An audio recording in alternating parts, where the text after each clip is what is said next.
This is ESPN Rivalry Week, presented by Samsung Mobile. They have come from all over the great state of South Carolina to renew a tradition. The holiday weekend continuing here on a rainy afternoon at Memorial Stadium. And it's one of the great scenes in all of college football. The touching of Howard's Rock here at Death Valley and the run out onto the field.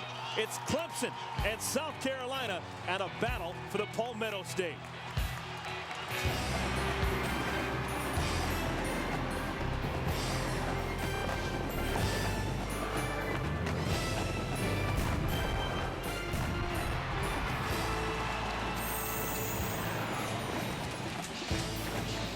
Today's ESPN presentation of college football is presented by Kay Jewelers, part of Rivalry Week, presented by Samsung Mobile. The eyes of South Carolina are on Memorial Stadium here in Clemson. Today, South Carolina, the Gamecocks, look for an 8-win season against their nemesis, the Clemson Tigers. Welcome, everyone, to Death Valley with David Norrie. I'm Eric Collins. These two schools meeting for the 100th consecutive season, and this time around it just might mean a chance to keep his job for Dabo Swinney. Clemson's interim coach hoping to get a win, become bowl eligible, and possibly take the interim label off his job. Dabo Swinney is wired for sound. Oh, yeah, good to see you. Good luck to you. I appreciate it. I appreciate it. Big good one today. It's an honor. A little football weather out here today. You got your hunting hat on today. You hunting today? Yeah, this is my posse. I got a posse now. Get that uniform dirty today. Balls in your feet, playing fast, sinking your hips. Stick those toes in the ground when we run off this field. All right, you be purposeful in everything you do. Spread it out. Spread it out. Let's go, boys. Let's get this thing going. All right, here we go. Let's go. Stay together. Here we go. One last time right here. Well, David Norrie, there's a lot on the line for Dabo Swinney and the Clemson Tigers. Yeah, I think it's pretty tough to downplay the importance of this game for Dabo Swinney. Picks up a win against South Carolina this afternoon. He wins 4 out of his last 5 games to shut down the season, including the big rivalry game. I think it goes a long ways towards maybe securing a job here at Clemson. And then for Steve Spurrier, he said that the 56-6 loss last week against Florida is out of their system. A lot on the line for Coach Spurrier and the Gamecocks. If they win this afternoon, they'll be playing on New Year's Day, in my opinion.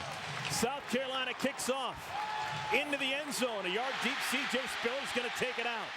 Spiller across the 20, out to the 22 before he's rustled down. Here is the senior, Cullen Harper, playing his final game here at Death Valley. The kid out of Atlanta, Georgia, just outside in Alpharetta. He has had an up-and-down season this year. Yeah, such high expectations coming into the year. The top quarterback in the ACC a year ago in terms of production, really struggled early. The offensive line problems up front over the first half of the season, well documented for Clemson, but I think Cullen Harper has really settled down, starting to make more plays using his feet here late in the season. First play from scrimmage is a run.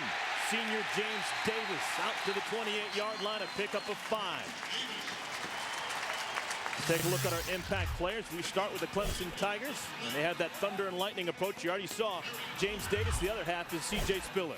And then Jacoby Ford, one of the fastest skill players in all of college football, playing outside. And then Michael Hamlin, the strong safety's had a great year. One of the surer tacklers that you'll see at the safety position in the ACC. They're going to pump it to Davis. First 2 plays from scrimmage, both Davis carries, loses the football. When did it come out? Darian Stewart says he's got it, but it was blown down. It's going to be 3rd down.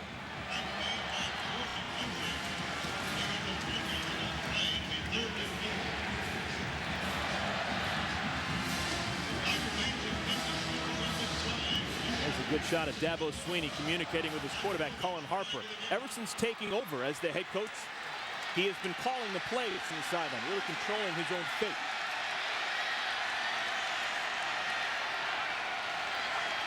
Out of the shotgun on 3rd and 4. Harper, designed rollout, running out of time. Pass is complete. No, incomplete. Jacoby Ford well short of the marker anyway, so the punt team will have to come on.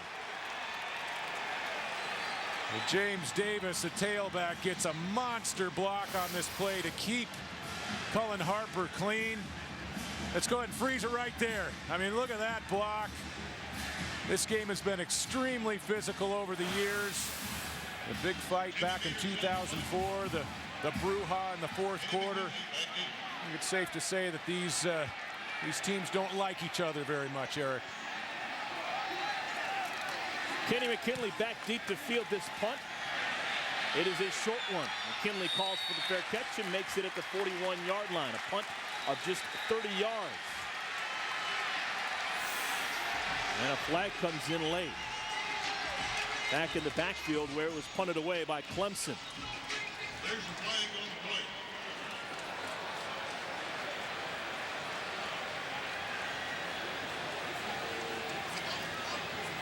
Here's a good look at Steve Spurrier. Trying to figure this one out. Holding, number 52, defense. The final curve, that's the line of scrimmage. The ball is, penalties enforced from the previous spot. 10 yards, first down. Wow. First mistake of the game made by Steve Spurrier's Gamecocks, and it's going to allow Clemson to stay on the field.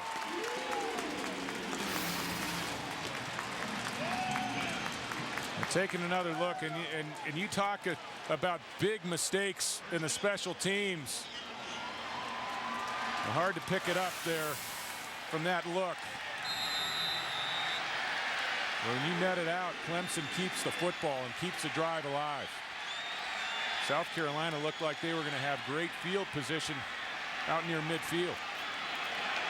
So instead of South Carolina football to 41, they're back on defense. And Clemson trying to get the momentum early in this game. Harper wants to throw. Has a man deep, wide open, catch is made. C.J. Spiller coming out of the backfield. Pickup of 28 yards for number 28.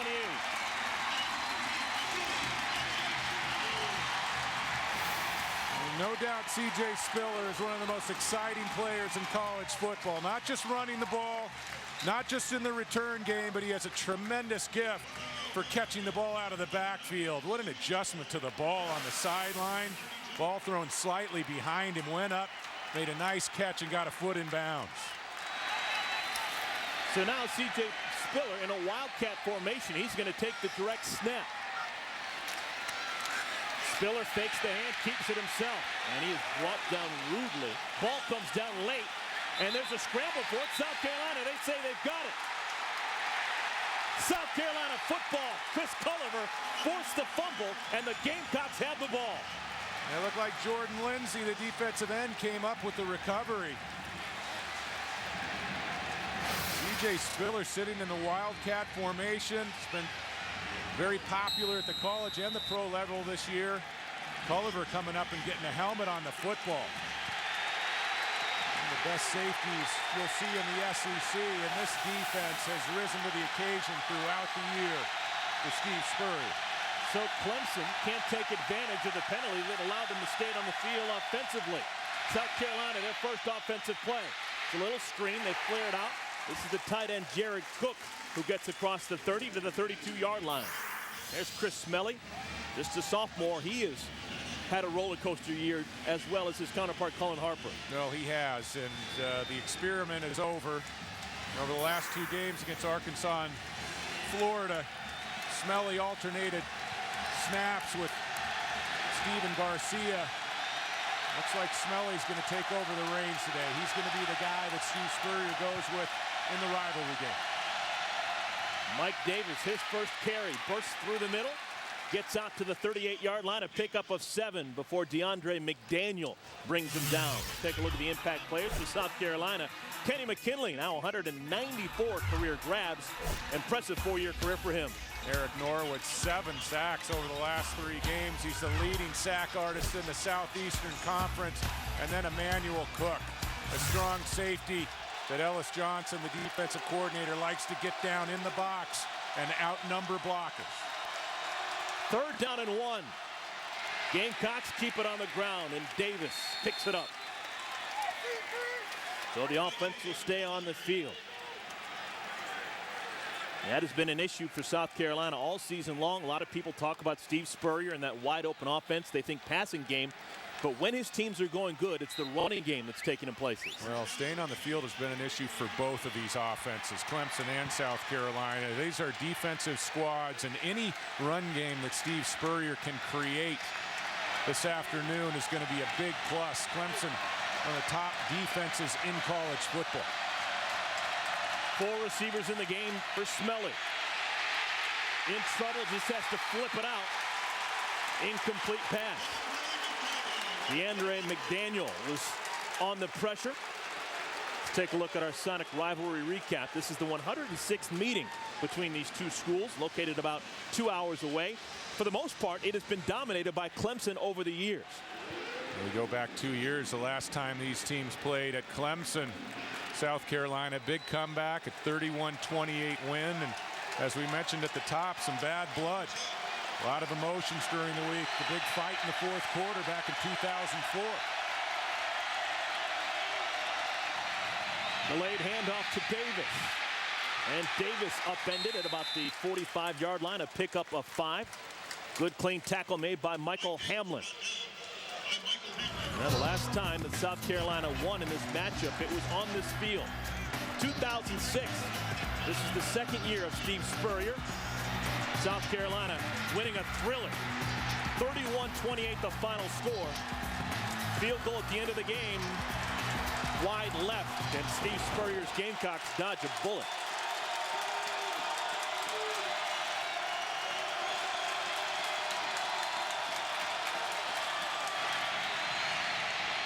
Smelly's dart is caught. We've seen that before. Kenny McKinley, his first grab of the day, a pickup of 14.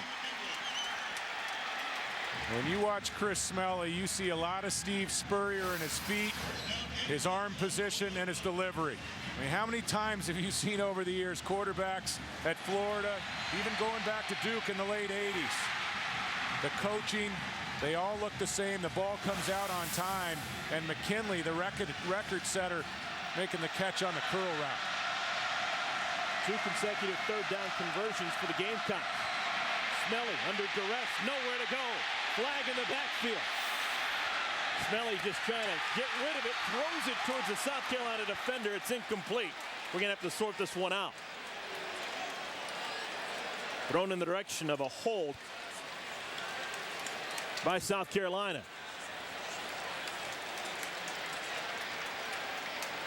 This defensive front for Clemson has been dominant the last couple of weeks. Defense has given up less than 200 number yards. 78, offense. 10-yard penalty from the previous spot. Replay first down. This Tiger defense has given up less than 200 yards the last 2 weeks. And you're playing some good defense when you're going an entire 60 minutes without the opposing offense rolling up at least 200 on you. And this defensive front has been a big reason why Clemson has been so dominant in their front seven. Already 2 holding calls going against South Carolina in the first 6 minutes of this game.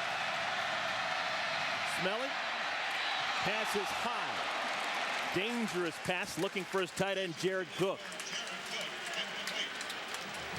Well, the Tigers are a defense that like to keep the ball in front of them. They're not a big blitzing team. They get plenty of pressure with their front 4 up front.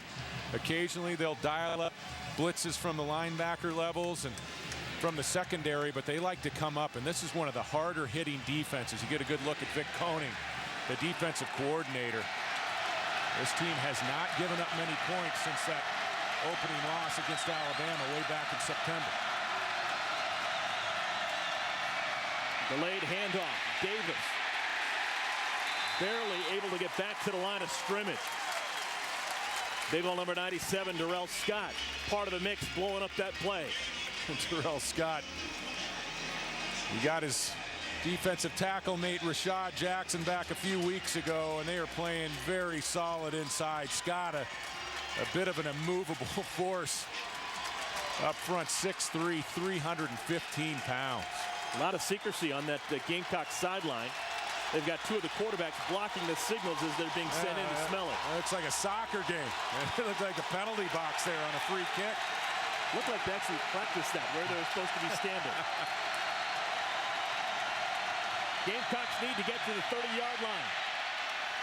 Throwing it up downfield, and it is intercepted. Looking for Kenny McKinley. It is picked off.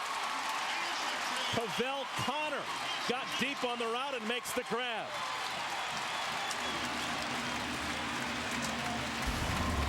So, South Carolina, they have a chance. They get a couple of first downs, and then they throw it away. When we come back, Clemson will have the football.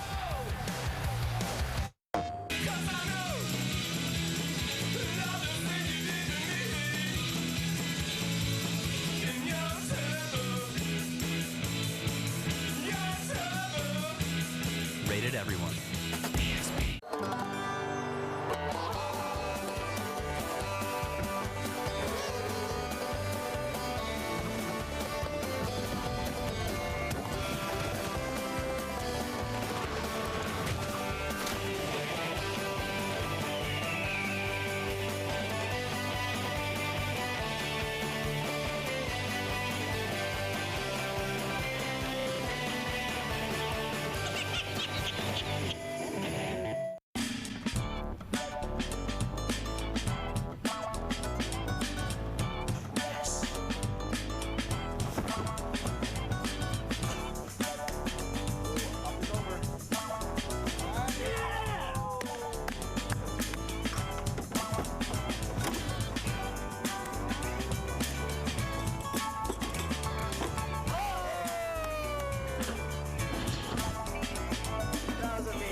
Seasonings greetings from your mates at Outback. Get a free $20 bonus card when you buy $100 in holiday gift cards. Seat movers. That's what you'd call us. We'd buy seats up in the nosebleeds and then move down. We'd look for no-shows. Who sometimes did show. Soda spillers. That is gonna leave a stain. And then we'd swoop right in for the perfect seats. Hello.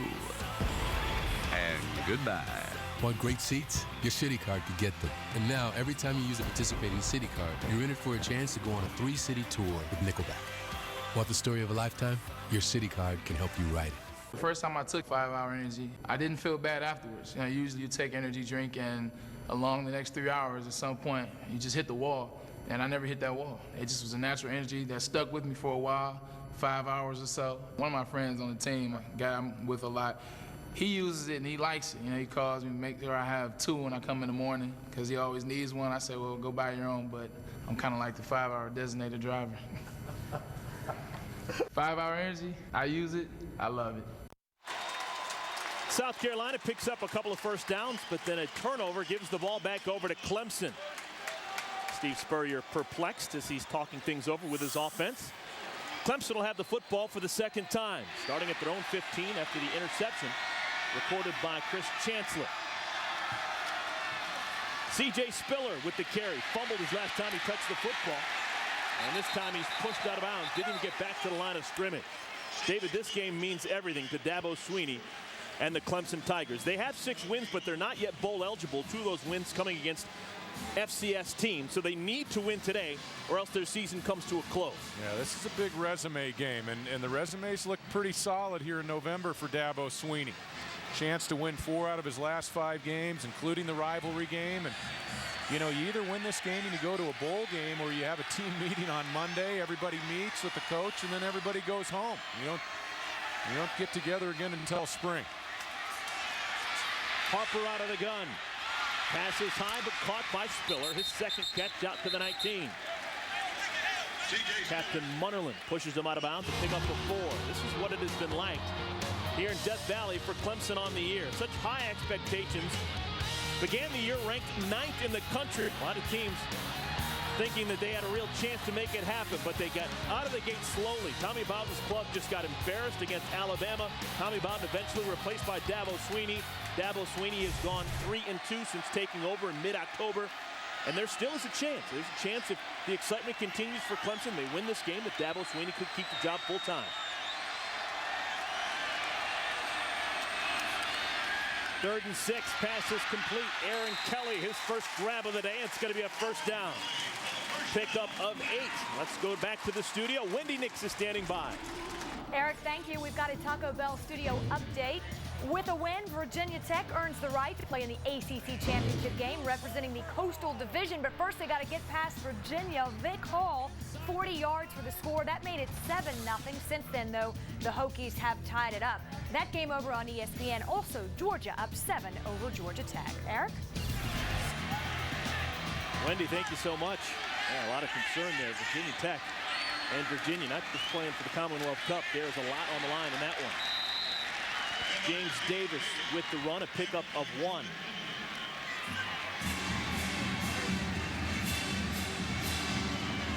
That's Cullen Harper.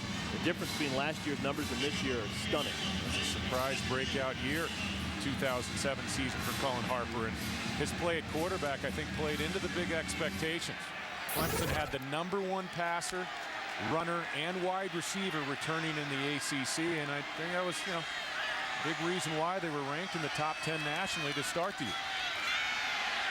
Coming around the right side, they give it to the speedster, Jacoby Ford, and Ford so electric with those legs, gets out to the 50, and a flag comes down late.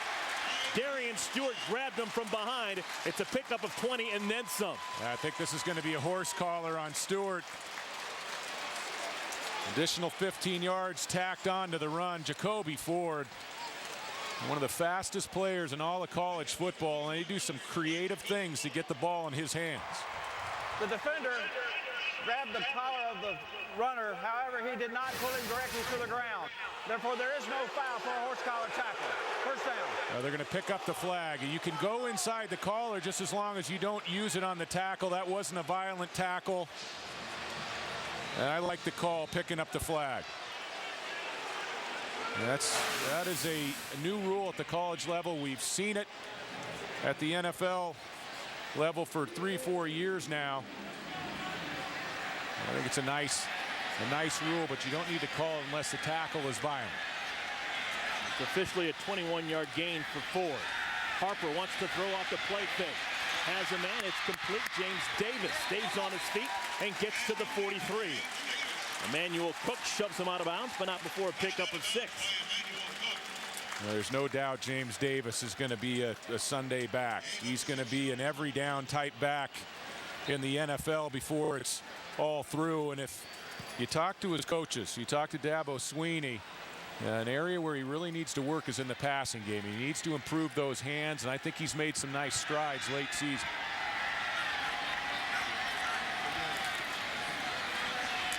They give it to Davis, trying the left side, pickup of 1. Davis has had a lot of success here at Clemson.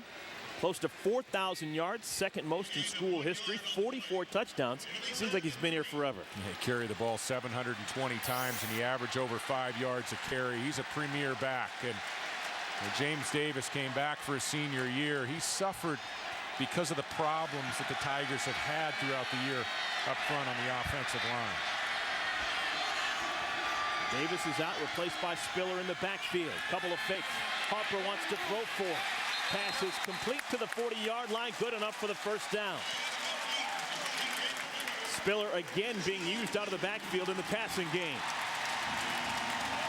Cullen Harper was pressing early in the year, trying to make throws into tight spaces, trying to take too much of the game on his shoulders, and I think he's really settled down late October and into November.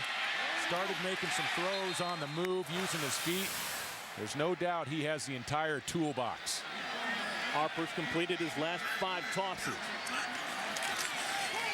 Spiller now from scrimmage. Gets into that secondary. Oh, what a move! Spiller! Inside the 5, down to the 1. Heck of a move, a pickup of 39 yards.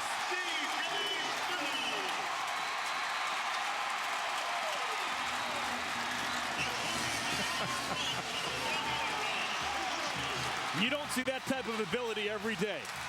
You turn CJ loose in space and you pay the price. I think he's the best big play tailback in college football. Certainly the most dangerous in the open field. There have been questions about his toughness at times running between the tackles, but you give him some room and he is electric. So knocking on the door of the goal line, they bring in the bigger fella, James Davis. And Davis tries the left side and scores the game's first touchdown.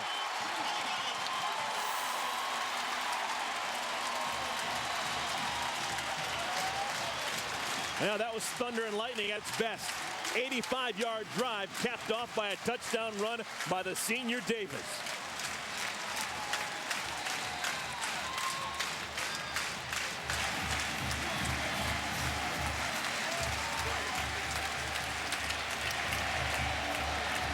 Chance to make it a 7-0 lead. Mark Buckholz, senior, comes on. No worries now. And just like that, the Clemson Tigers, looking to get bowl eligible, had the lead first in this game. Hell, it was thunder and lightning getting it done. A 39-yard scamper by C.J. Spiller down to the 1-yard line, and then his buddy, the big fella, James Davis, comes in and thunders his way across. It's 7-0 Clemson.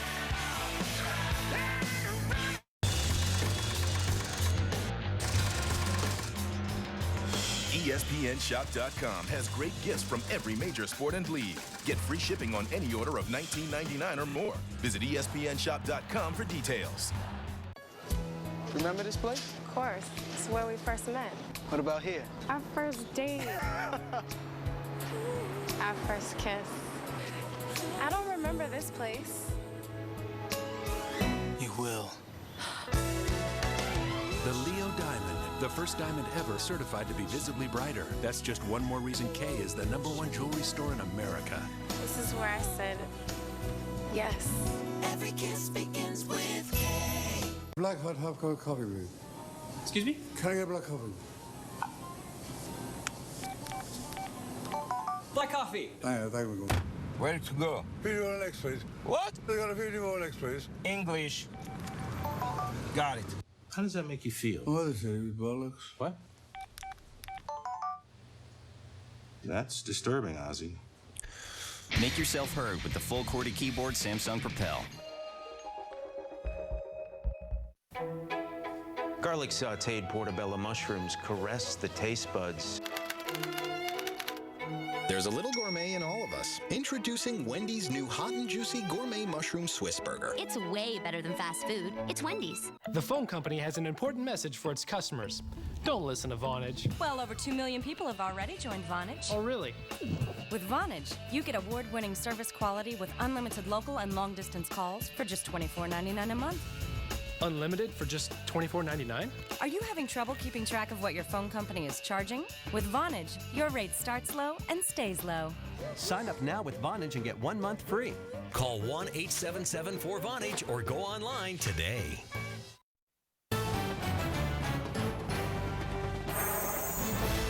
ESPN's College Football is presented by Kay Jewelers. Every kiss begins with Kay. And Samsung Mobile, proud sponsor of ESPN Rivalry Week. Senior day here at Memorial Stadium. What a fantastic environment. Clemson rewarding their fans with a 10-play, 85-yard drive. C.J. Spiller got him to the doorstep. James Davis busted through with a 1-yard touchdown. You talk about the great venues in college football, and you can fill them up on a couple hands, and Death Valley is certainly one of them. The energy, the excitement.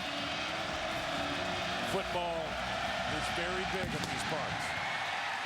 Chris Culliver back deep, comes up and makes the catch on the 14-yard line.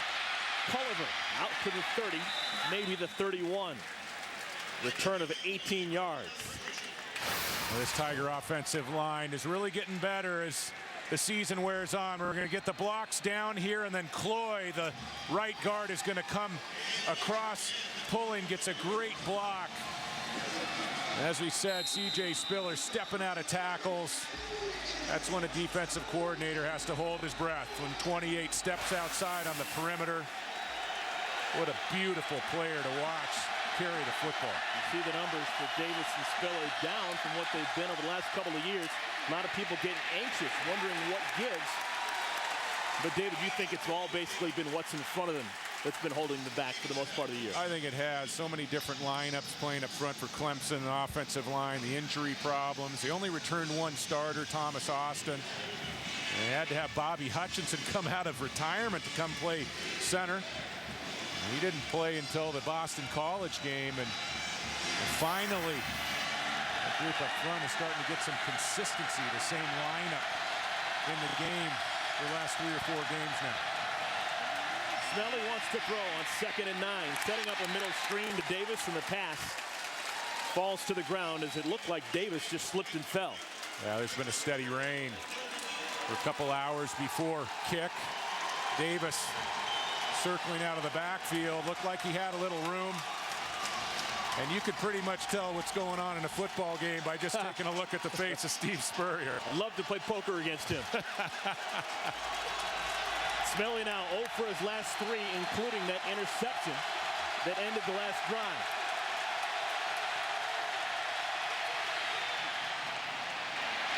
Incomplete, trying to get it to Jared Cook, and the pass sails out of bounds. It's going to be a 3 and out forced by Dabo Swinney's defense. Yeah, Smelly faced a lot of heat last week against a very athletic Florida team. Actually, 2 weeks ago, of course, they had the bye week, but the last game, he faced a lot of pressure. And you can tell Smelly trying to get the ball up early. Might have gotten that ball up a count or 2 too soon.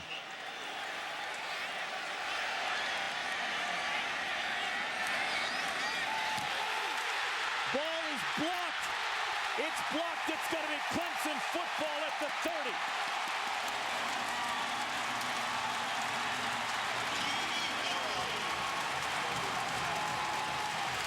Jamie Harper, backup tailback, into the game. Looked like he got his hands on it.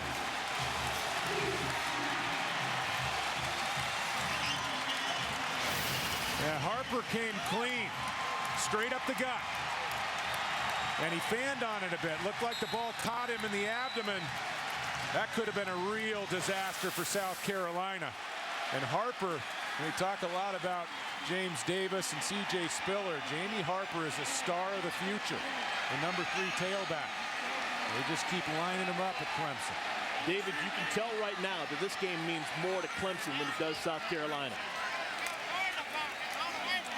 Hand off to Davis, and Davis barrels down to the 26-yard line. Well, tonight on ABC, Heisman frontrunner Sam Bradford leads the Oklahoma Sooners against intrastate rival Oklahoma State. Saturday Night Football, presented by Southwest Airlines as part of Rivalry Week, presented by Samsung Mobile on ABC tonight at 8 Eastern. Do you agree with that assessment? Heisman frontrunner Sam Bradford? I'm not sure he's the frontrunner. I like Colt McCoy and Graham Harrell just slightly above Sam Bradford. And Sam Bradford has a lot of weapons around him and the best defense certainly of those 3 teams. I still think that Tim Tebow's got a real chance at making it 2 in a row. I do too. There's some football left to be played. Harper's pass is caught out of the backfield by Davis. First down and more, down to the 15-yard line.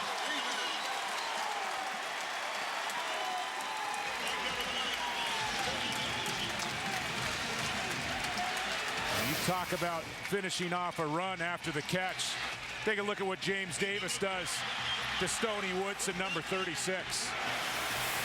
That is a punishing style of running. And Woodson's going to have to leave the game. Carlos Thomas comes in and replaces him at one of the quarterback spots. Pickup of 11, first down and 10.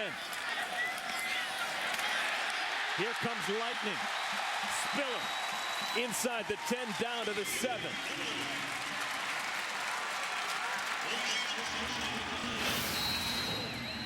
Clemson's 3-1 in their last 4 games. The 3 wins, they've had the identical starting lineup for the first time at the offensive line positions, and they are getting it done early. C.J. Spiller, 82 total yards so far in this game. South Carolina, they call a timeout just to kind of catch their breath. Choice for a little cash. Change for change if you get it fast. And over 79.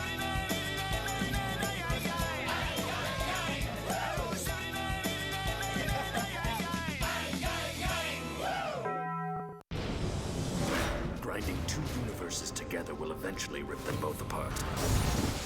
We have come to challenge you in Mortal Kombat. Fight!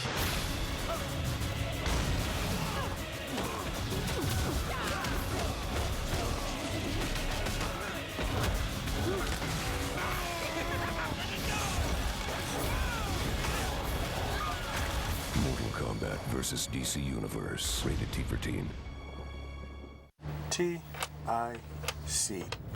Shaq-tastic, 29 points. How did you get so many Qs? Don't worry about it.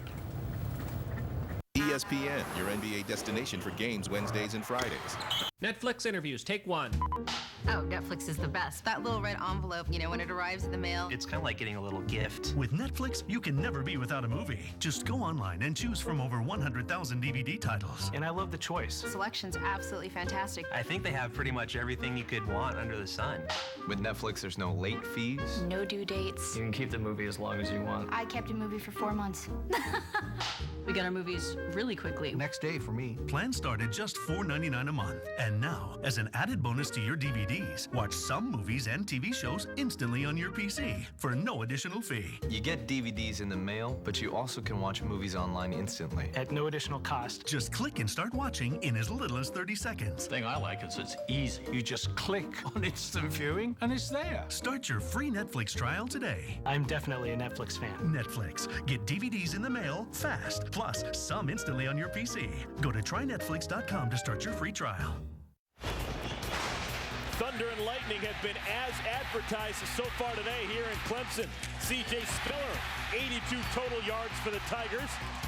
James Davis, a touchdown run. And now Clemson knocking on that door right now. Inside the 10-yard line, trying to expand this lead even more against the South Carolina Gamecocks.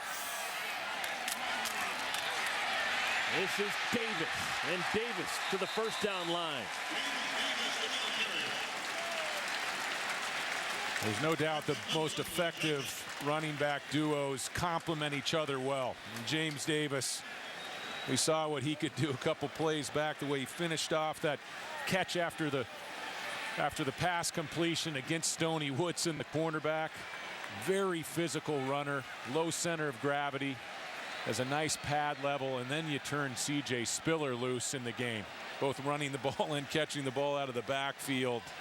Just a dynamic player in open field, and these two are very good friends, very unselfish in the way that they share the football for the Tigers.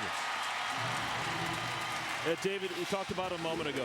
Clemson, they need to win to become bowl eligible. They have those 6 wins, but they need 7 if they want to get themselves into a bowl game. And Dabo Swinney, right now his team is playing like they want to get into a bowl game. They are. They're playing with a lot of urgency, and no doubt for a 6-win team, this would be a very attractive bowl participant.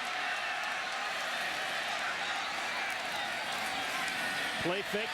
Harper flushed out of the pocket. Just throws it away.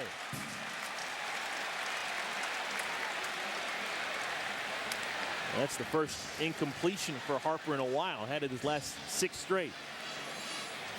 The ACC has a basket full of tie-ins when you talk bowl games, and I think some of those bowl reps for the games that are down the kind of the food chain there would find Clemson to be very attractive with all the weapons they have on offense, and also one of the better defenses that we see across the country.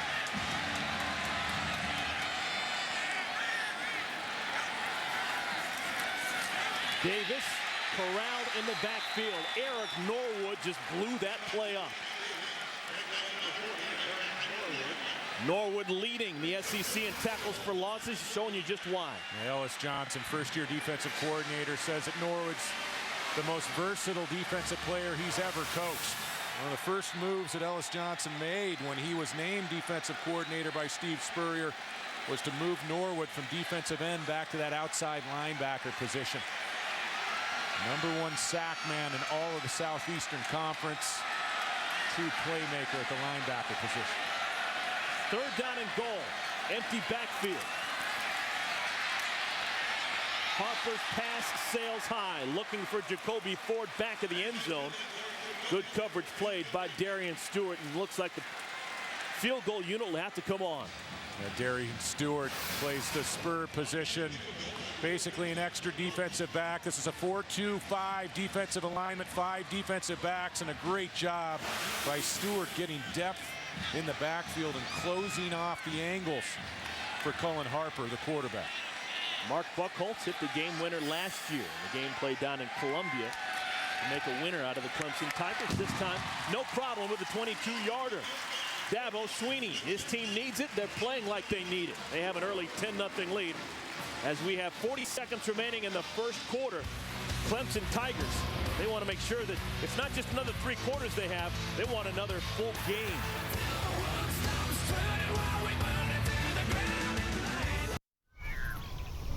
We need to talk. We sure do. It's about sportsmanship. Sportsmanship has to be part of any competition. Coaches, student athletes, and fans must show respect, fairness, civility, honesty, and responsibility before, during, and after all athletic contests, period.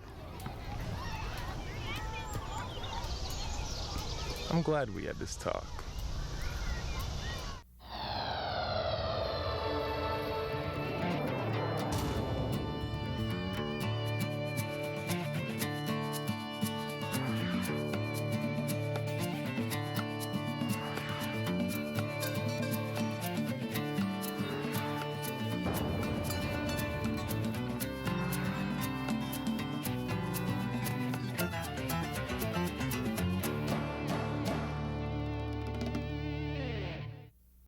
The blocked punt leads to a field goal, and the Clemson Tigers on top of South Carolina 10-0, 40 ticks remaining here in the first quarter. Clemson trying to improve to 7-5 on the year, trying to improve their record under Dabo Swinney to 4-2.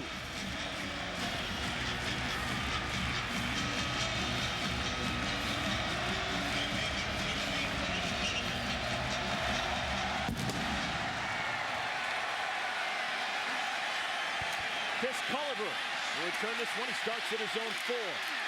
And Culliver is brought down rudely at the 24-yard line at the return of 20.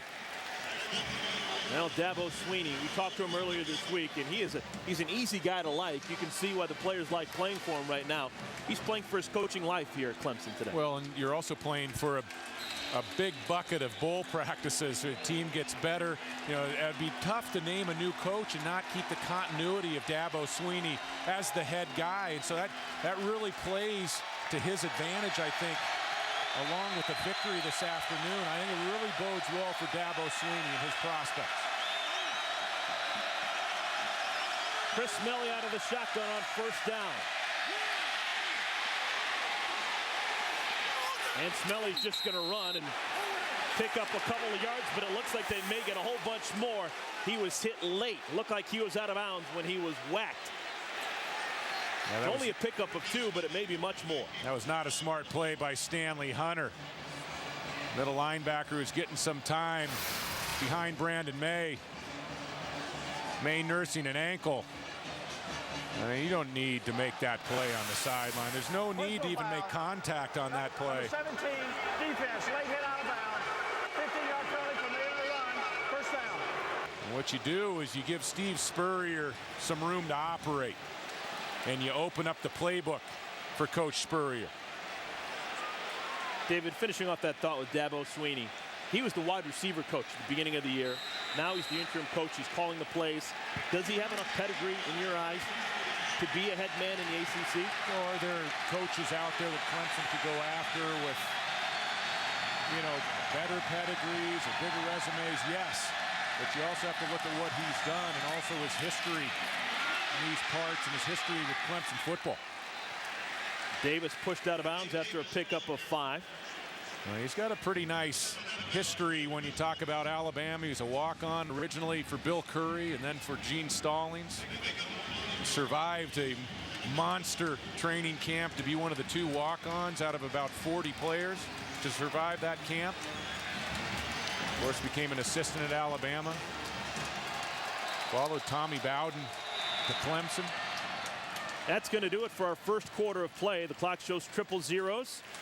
So far through 15 minutes, it has been all Dabo Swinney's Clemson Tigers. A long run by C.J. Spiller, leading to a touchdown run by James Davis, a blocked punt, and a field goal later. It is a 10-0 lead for the Tigers. The ACC Big Ten ESPN Challenge, Monday, December 1st through Wednesday, December 3rd.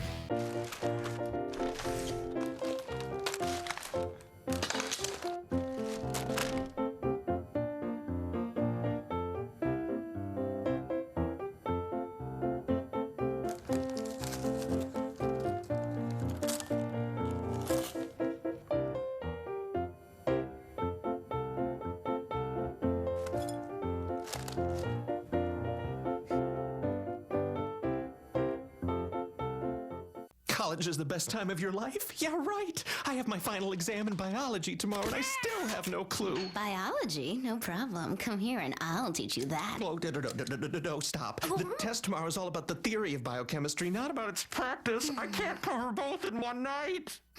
Sure you can. Here, have a Red Bull. It vitalizes body and mind. Then what? Then we start with practice and work our way back to theory. Red Bull gives you wings. On December 19th. You have to say yes to everything. The era of yes has begun. Just Yeah. say, Do you need a ride? oh, yes. I think you should go faster. That way if we crash, at least I'll die. Make me believe it. Yes, yes, yes! Jim Carrey. How you doing? Pretty good. Yes, man. I hardly know you, but I feel comfortable. Look how close I'm getting. Rated PG-13 starts December 19th. Inside that truck is something familiar, batteries. And if you think all batteries are the same, consider this. These batteries are going to the Mattel Children's Hospital, UCLA. Because here, they use the most technologically advanced equipment for the healing and the play. And to power all those Mattel toys, the people at Duracell packed up a truckload of batteries. Because nothing's better than powering a smile. Duracell, trusted everywhere. Hey, you have your tickets, right?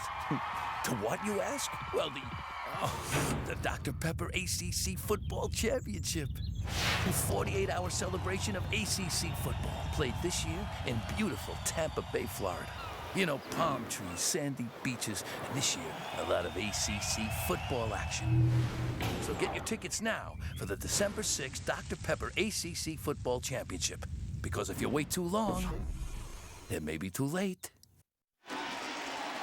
Welcome back, everyone, to Death Valley, South Carolina, taking on Clemson. So far, it has been all Clemson Tigers. But the Gamecocks have the football. Second down and 5. Chris Melly out of the shotgun. He's got Mike Davis next to him. Little quick slant. Pass is complete. Freddie Brown, a pickup of 9. Numbers dominated early by Clemson. Clemson putting together a long touchdown drive and monopolizing the football early. I think you could take a look at Chris Smelly and see that he's settled down. He's not looking over his shoulder. He's not running off the field every other play. Garcia coming on, and I think you can see it in his play. He's been very poised in the pocket early. Smelly wants a bunch. Incomplete, looking for Mo Brown, no flag. David, this is somewhat of a danger time for South Carolina. They're 7-4, but they're really not getting it done with their offense. Steve Spurrier's team ranked 84th in the country in scoring, just 22 points a game. That's not a lot. No, and they need to find some big playability. How about the blitz? Right straight up the gut, and that was Brandon May, the middle linebacker, bringing the heat. Smelly had to get rid of the ball early on the post route.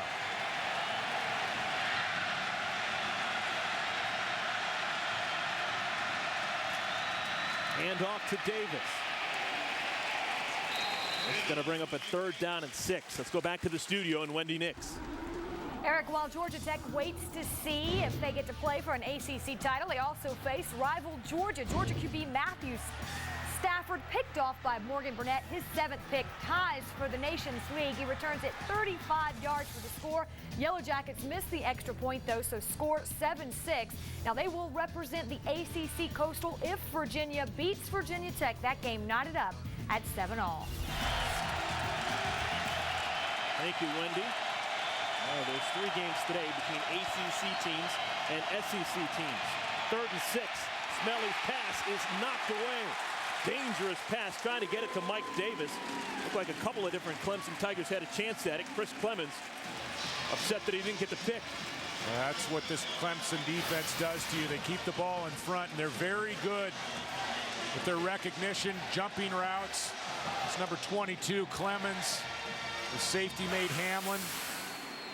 That is one of the best safety tandems, not only in the ACC, but across the land. And the secondary has already gotten their hands on a lot of footballs in this game early. Spencer Lanning, his last punt attempt was blocked. Gets this one away. Low runner. That's going to sneak inside the 10, all the way inside the 5.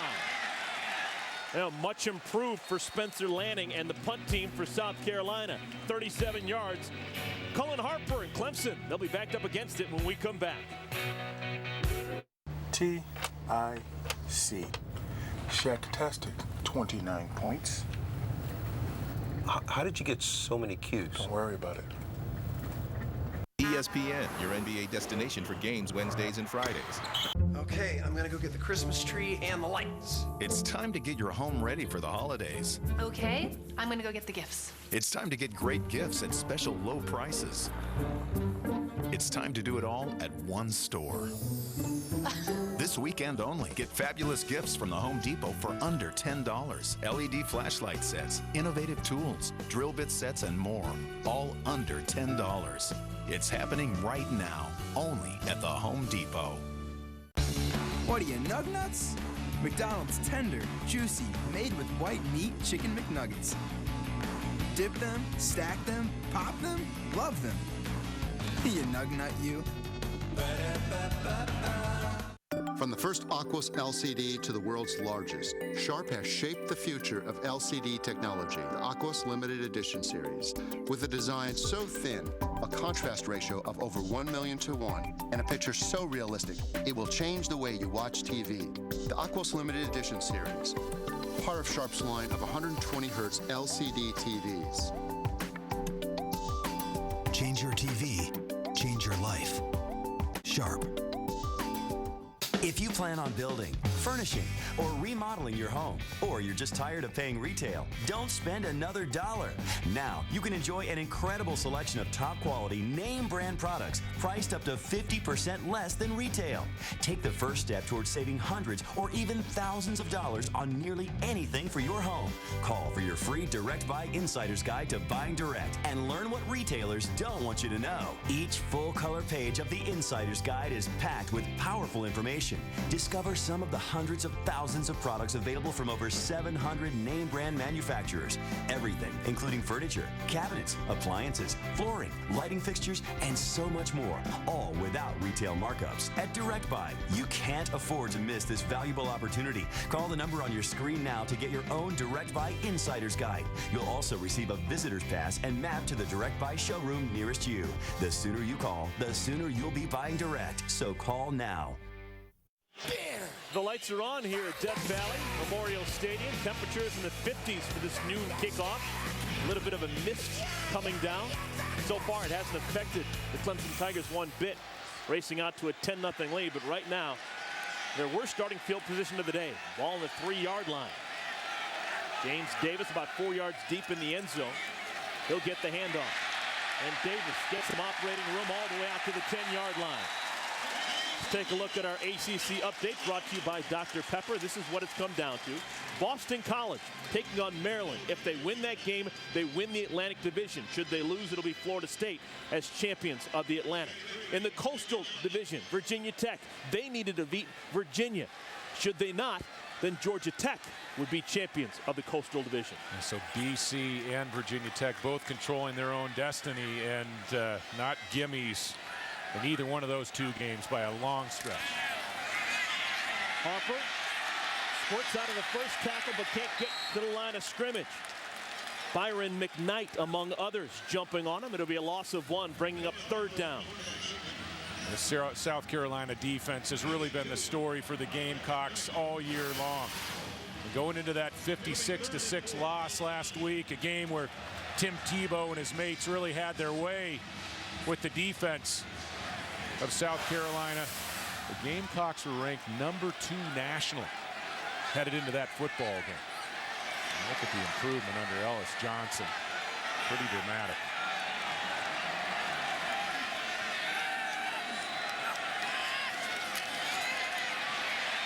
Harper again under duress.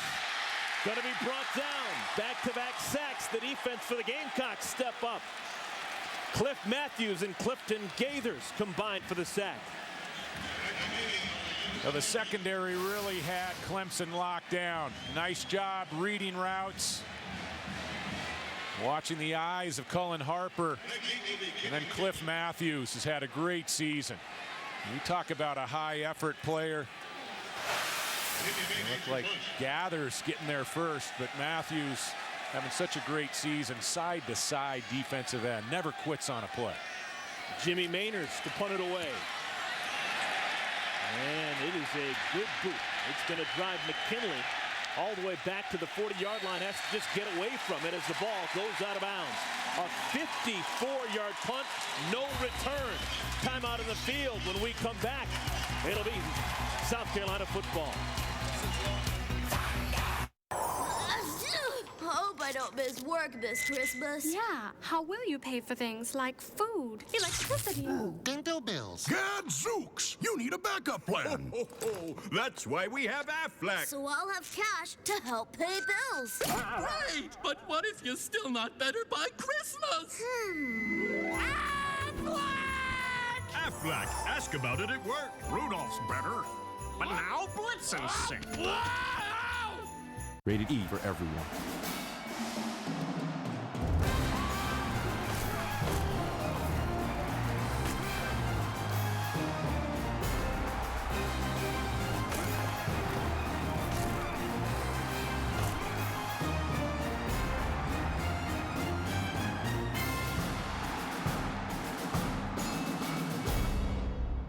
EA Sports. It's in the game. Now $1.99. Howie Mandel here for Buy.com on my holiday season office tour. Whoa! What happened to the holiday spirit here? No time for holiday spirit. Look at all this. I got 4 words for you. Buy.com. Now. Look at all this stuff I got. This new laptop, this Minnow camcorder, and it was free shipping. And I did it all right here at my computer. So what's your favorite place? Buy.com is the bomb. Women ever see you do that? Women love it, Howie. They look at me and they point and they smile. That must be love. What do you want as your reward? I want to take all my ladies out to a really nice dinner. Hey! My daddy's gonna sit right between. Hello, hello. Chase Freedom introduces rewards points you can use like cash to get anything you want. I want a new house. For Rufus.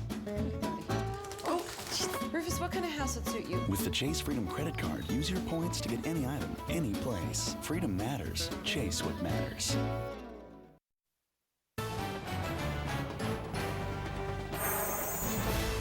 ESPN's College Football, brought to you by Aflac, ask about it at work, and EA NCAA Football 09.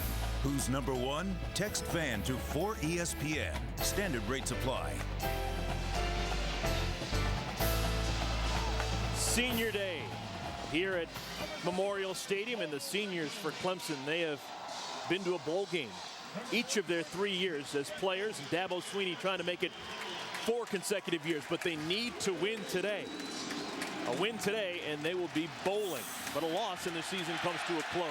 Well, Eric, when you come down that hill, if you're not going to give me 110%, keep your grimy hands off the rock.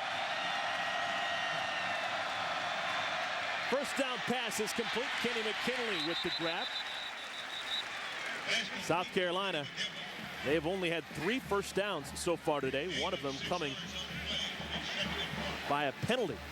Just 2 first downs, and then that other first down picked up when there was an infraction called against Clemson. Pickup of 6 there to McKinley. Very important for Chris Smelly to get rid of the ball quickly. Everything about Steve Spurrier's passing game says rhythm, footwork, the ball coming out on time, and it is especially critical when you're playing against as talented a group as Clemson lines up in the front 4. And off to Davis, and he's got no chance to even get started. Brought down in the backfield by Jarvis Jenkins. Let's go back to the studio and Wendy Nix. Eric, thank you. The Georgia Bulldogs looking for their 10th win of the season. That would be the 6th year in a row for Georgia. Matthew Stafford, a 10-yard strike to Mohamed Massaquoi. 14-6 Bulldogs over rival Georgia Tech. And again, over on ESPN, Virginia and Virginia Tech in an ACC matchup knotted up at 7. Thank you, Wendy. Nice defensive play made moments ago by Jarvis Jenkins, setting up this 3rd down, but now there's a flag before we can get the ball snapped. Before the snap, offsides, contact by number 99, defense. That's a 5-yard penalty, 3rd down. Yeah, that's what you get with young players. Jarvis Jenkins made a good play. Now he makes a not so good play, and it's going to give a 1st down to South Carolina. Now, this is where we are. We're about 139 miles away from Columbia, South Carolina, the capital city, making our way here to Death Valley Memorial Stadium. Along with David Norrie, I'm Eric Collins. Can't really say it's a beautiful day for football. Temperatures in the 50s, a little bit of rain, but it is a beautiful venue. Seemed like we were 139 miles away from the hotel getting to the game today. They didn't give him the 1st down virtue of the penalty. Instead, it's 3rd and inches, and it's easily converted. Quarterback sneak, and Smelly just dives forward. And you're not lying.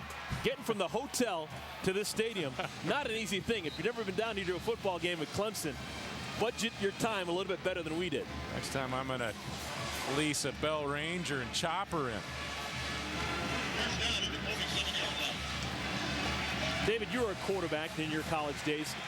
Could you play for a guy like Steve Spurrier? Great mind offensively, hands-on with quarterbacks. He's got a unique style with the way he coaches them up. I'm not sure. Smelly wants to throw. To no one in particular, it's going to bring up 2nd down. I mean, I'm not sure about that. I mean, quarterbacks kind of find out. You know you're going to get coached hard by Steve Spurrier.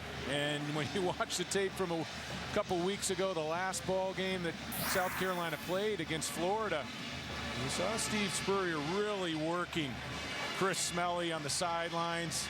And, of course, Steven Garcia, the backup. You got to have a thick skin. But he is one of the best, truly one of the top 3 to 5 quarterback coaches in all of the game. 5 receivers in the game. Smelly's pass is tipped, gets picked off. Chris Clemons with the interception, and Clemons still on his feet, gets out close to the 50-yard line. Smelly was looking for Jared Cook, and Clemons comes up with the pick.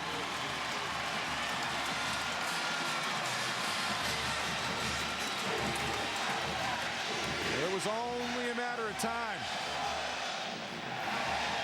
Chancellor, the cornerback, an interception in the 1st quarter, but both safeties, Hamlin and Clemons, have been closing very well on the routes to the middle of the football field.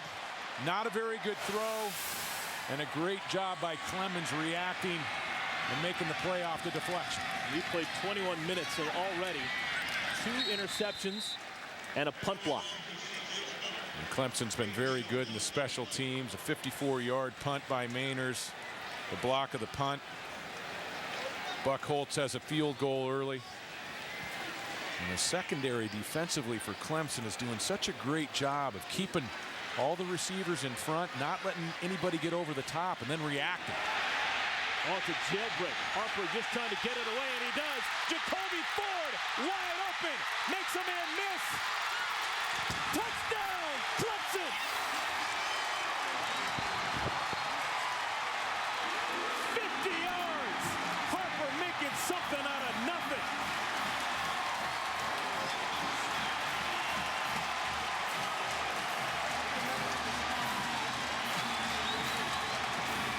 I don't know how Cullen Harper just did it, but Dabo Swinney will take it.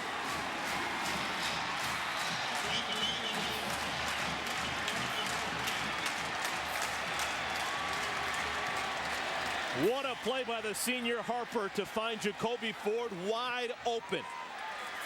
Clemson, their 4th play of 20 yards or more already today, and it's a 17-0 lead for the Tigers over the Gamecocks. Oh, Jordan Lindsay's going to be sick tonight. He had Cullen Harper in his grasp, just allows him enough time to get the pass away, and it is all Clemson early.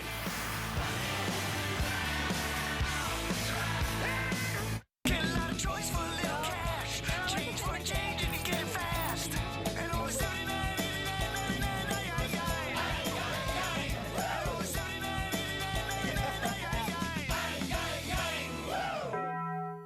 From the first Aquos LCD to the world's largest, Sharp has shaped the future of LCD technology, the Aquos Limited Edition series. With a design so thin, a contrast ratio of over 1,000,000 to 1, and a picture so realistic, it will change the way you watch TV.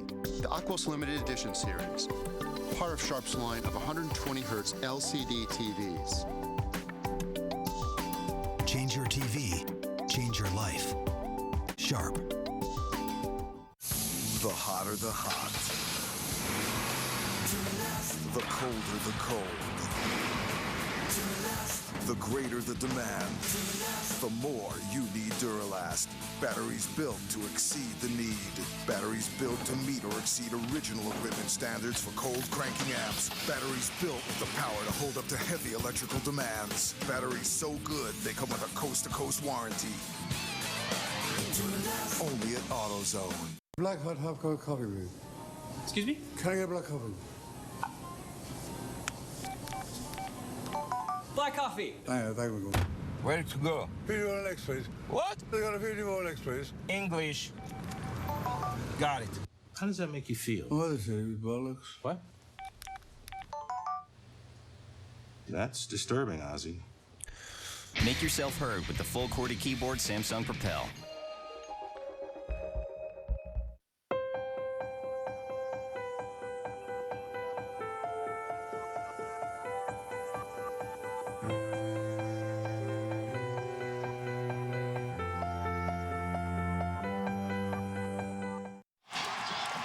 They'll say this for Dabo Swinney. He is one of the most energetic coaches that you will ever see on that sideline. He's got a lot riding on this game, and you can just tell that he is into it. It's a 17-0 lead for his Tigers over the Gamecocks.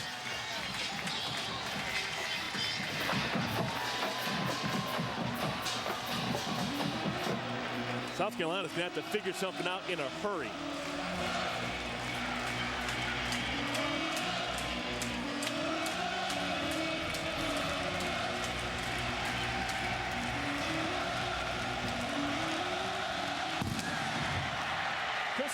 Back deep.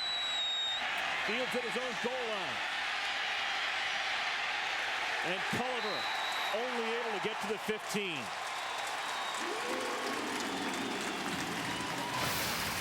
We're looking back at the touchdown. This is Jordan Lindsay, a defensive end out of a two-point stance, and he's going to come clean. He ends up making the play on Cullen Harper. I mean, he's got him wrapped up. 6'4", 225 pounds. Great strength by Cullen Harper. And he's able to still maintain his balance and deliver the ball 35 yards down the field. That is a super play by Harper, and look at the reaction from the interim head coach. So South Carolina on the ropes right now. Smelly, he's already thrown a couple of picks. This one sails high. 2nd down and 10. Let's go back to the studio. And Wendy next. Wendy. Eric, what a difference a year makes. Last year, Mississippi head coach Sylvester Croom, SEC Coach of the Year, 8-5 record with a win in the Liberty Bowl, but his team lost to rival Ole Miss 45-0 yesterday. And according to ESPN's Mark May, Sylvester Croom has resigned as Mississippi's head coach. Thank you, Wendy. Yeah.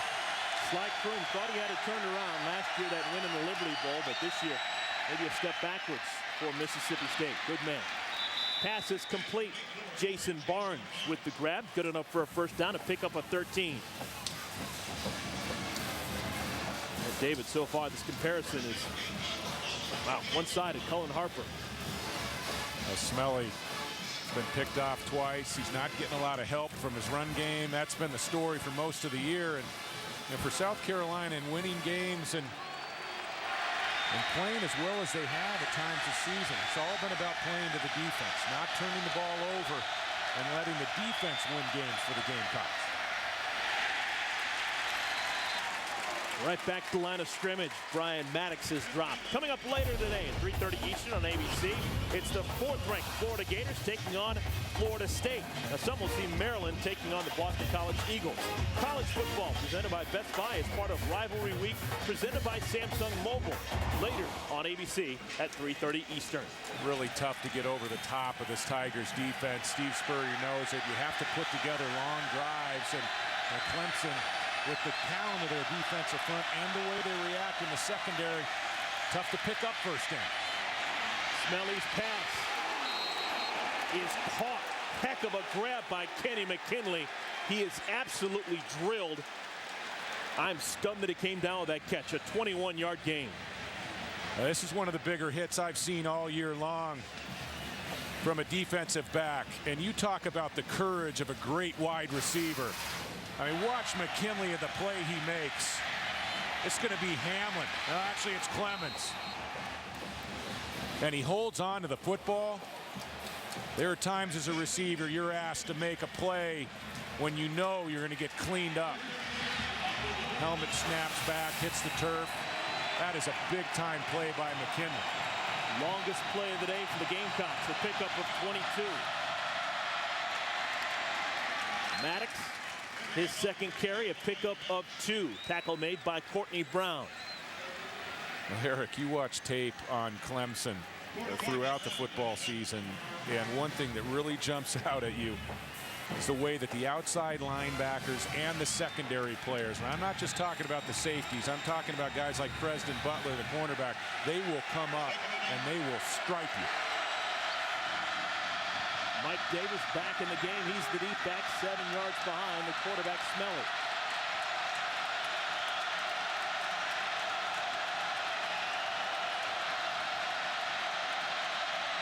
And the game goes to Davis. Always seems to be about 4 or 5 Clemson Tigers are on that pile when the tackle's made. Well, last time out for South Carolina, they just had their doors blown off by the Florida Gators. There's no shame in that. Florida pretty darn good. So far, it's been more of the same against the Clemson Tigers. Maybe it's a trend happening against the Gamecocks. It was the South Carolina offense that got this team in trouble against Florida 2 weeks ago, especially Smelly. That early interception for the touchdown was a bad decision, and the offense put the defense in a big hole.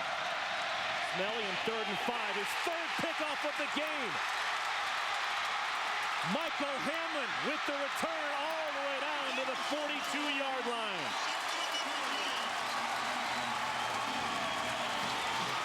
Sixth interception of the season for Hamlin.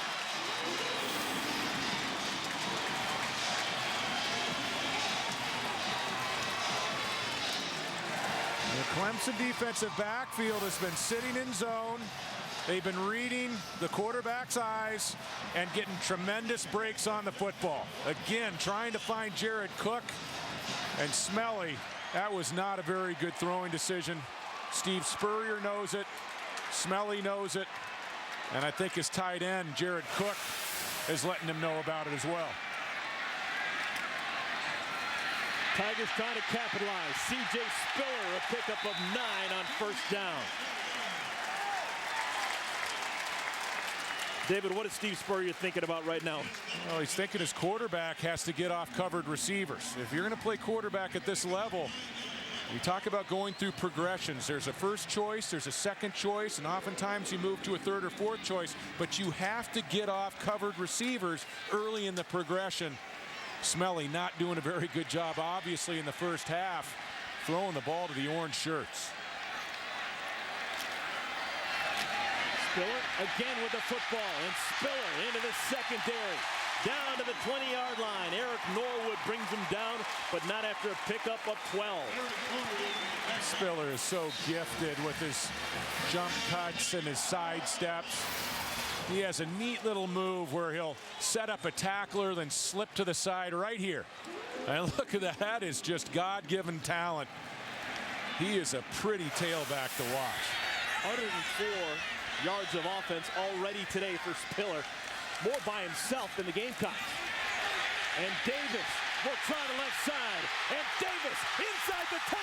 Touchdown, Clemson!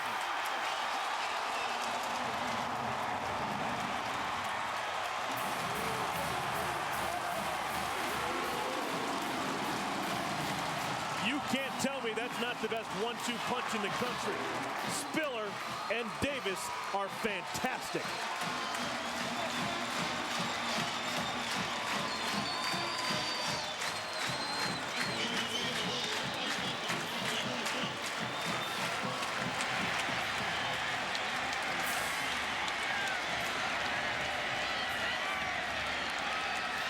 Buck holds the extra point, and the beat continues for Clemson.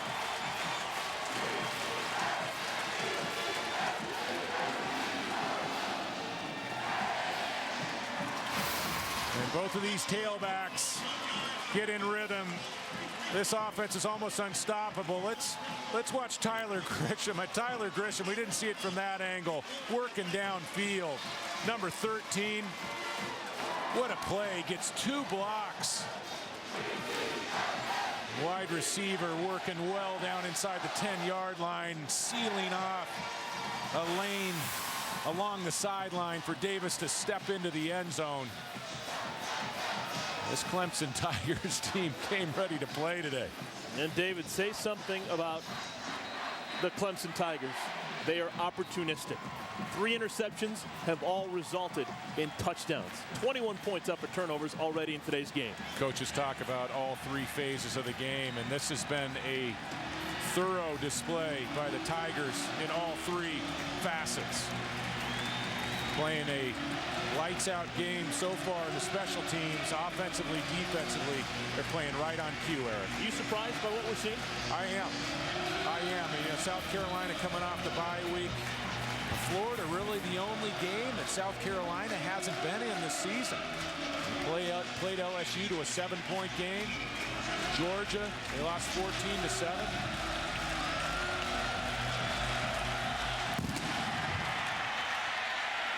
Culver, about 5 yards deep in the end zone, will take a knee. South Carolina will start on the 20. Let's go back to the studio and Wendy Nix. Thank you very much, Eric. Virginia Tech wins the ACC Coastal by beating Virginia. Right now, though, the Hokies in trouble, finding themselves trailing after the direct snap to Vic Hall. 16 yards later, it will be 14-7 Cavaliers over the Hokies. Thank you, Wendy. Well, David, what's your take on the ACC this year? A lot of teams bunched up record-wise the entire season. Is it a mediocre conference or just a very good conference beating up on each other? Well, I don't think it's one of the top 2 conferences, certainly. A big year for the Big 12. SEC year in and year out, I think, proves that it's really the top conference. And the ACC, I think the ACC's down a bit, and I think the reason is that you don't really have a dominant team or two. There's been more parity. You talk to all the head coaches as we visit week to week in the ACC, and they say they've never seen anything like it. Mike Davis rumbles right up the gut, stays on his feet, and gets to the 42. Pickup of 12 for the senior from Columbia. Davis has done a nice job running with limited room between the tackles. He's a tough runner, a guy who's played on and off for 4 years as a starter at South Carolina.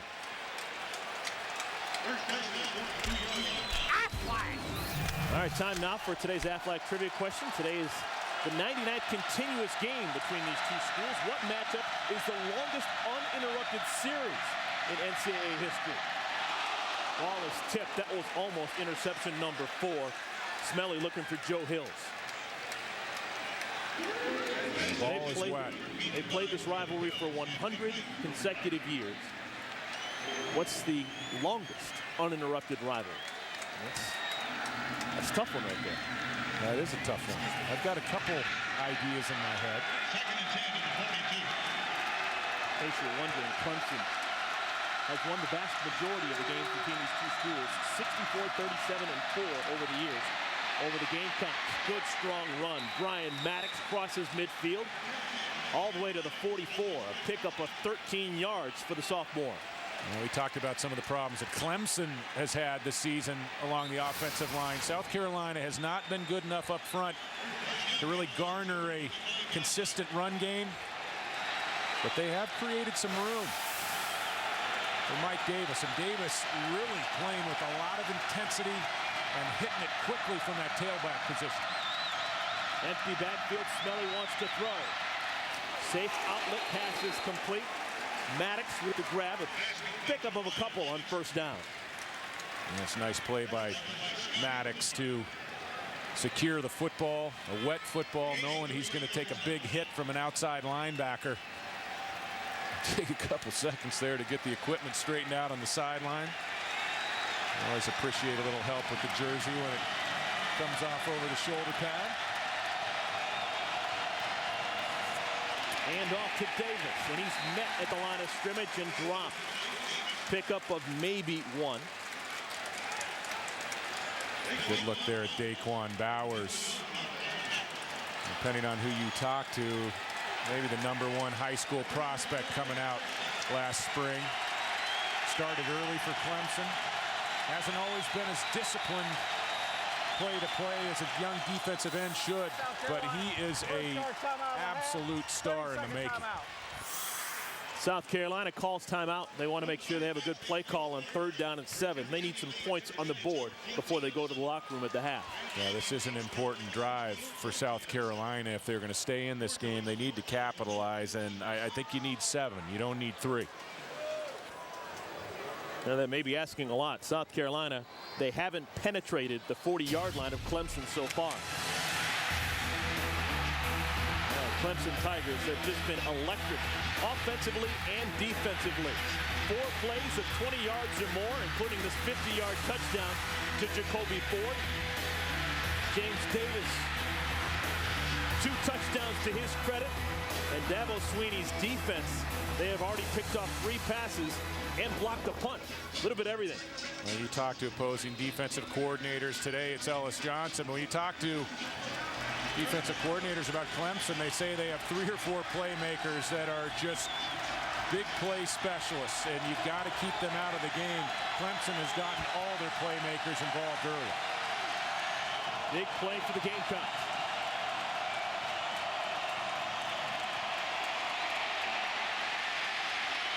Smelly throws it up. Incomplete.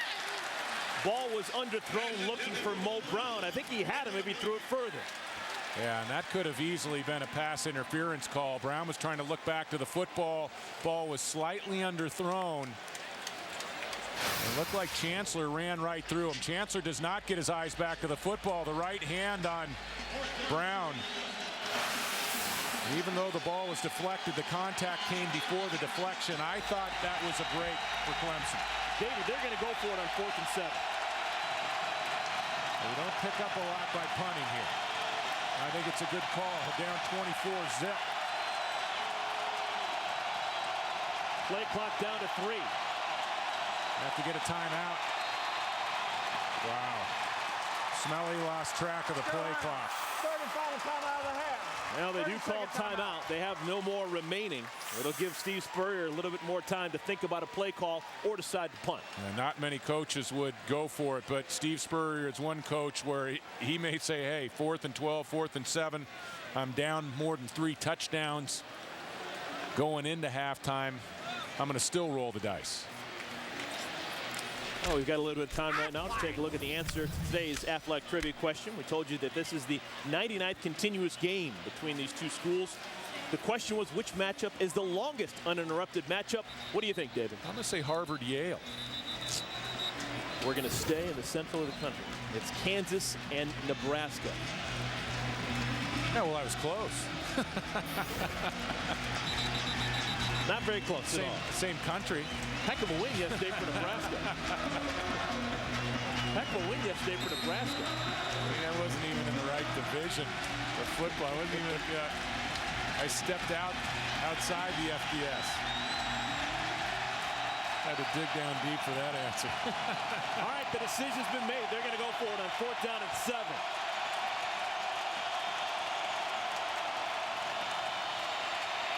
Oh, and Smelly loses it off the fingers, incomplete. I think Smelly had an open receiver and the ball slipped out of his hand during the delivery.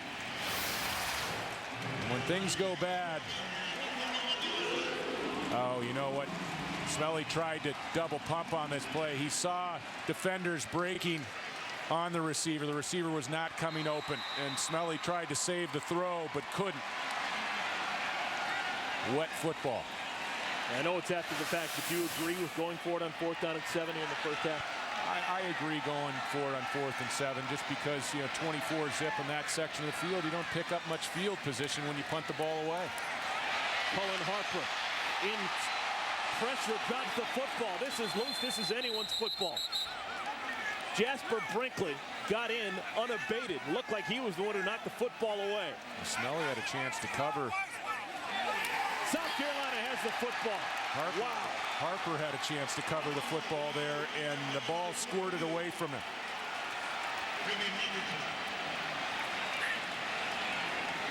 Wow. That may have kept South Carolina in the game. Yeah, some new life for the Gamecocks, and it was badly needed. Harper trying to escape. Nice play by Jasper Brinkley, the talented middle linebacker, coming free, sticking with the play and forcing the fumble. This is now the deepest penetration of the game for South Carolina, courtesy of the fumble. Smelly with time, throws too high. Looking for Kenny McKinley, who's back into the game. It'll be up 2nd down. Let's go back to the studio and Wendy Nix. Eric, thank you very much. Coming up on the KFC halftime report, a changing of the guard at Mississippi State. We'll have the details on Sylvester Croom. And with the ACC Coastal Division on the line, Virginia Tech having its hands full with in-state rival Virginia in the Commonwealth Cup. Plus, there's bedlam in the BCS. It may take more than Jesse Palmer to sort it out, but we'll let him try. Eric. Thanks, guys. We'll be watching. 2nd down and 10. Smelly sets up the screen. Wesley Saunders, tight end, picks up a couple of yards. It'll bring up 3rd down and short. Gamecocks working without a timeout. Plenty of time, but they have to have a sense of urgency. No huddle. And Smelly. And ordinarily in this situation, you're thinking clock, you're thinking about getting the ball beyond the chains. But it's been a struggle for South Carolina. Just 8 for 23 so far in the first half.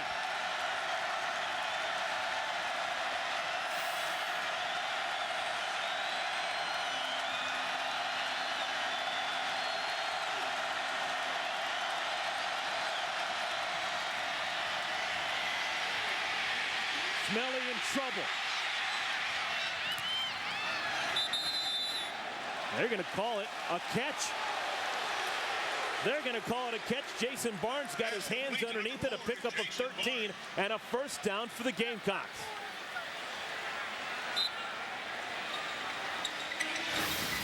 Steve Spurrier for the first time saying, yeah, I got something to work with on that play. And that looks like a good catch from that angle. That is a pretty solid play by Jason Barnes. Ball did not arrive cleanly. And Smelly, a nice job buying time in the pocket with his feet on the roll. We're going to have a review here just to make sure that that was indeed a catch. This is going to be a big decision because a 13-yard gain getting down inside the 20 is a big deal for South Carolina. From that first angle, not enough to reverse the call on the field, which is a complete pass. And Barnes, and wide receivers practice this throughout the week. Wide receivers coach throwing balls and having those wide receivers go down low, dig them out of the turf.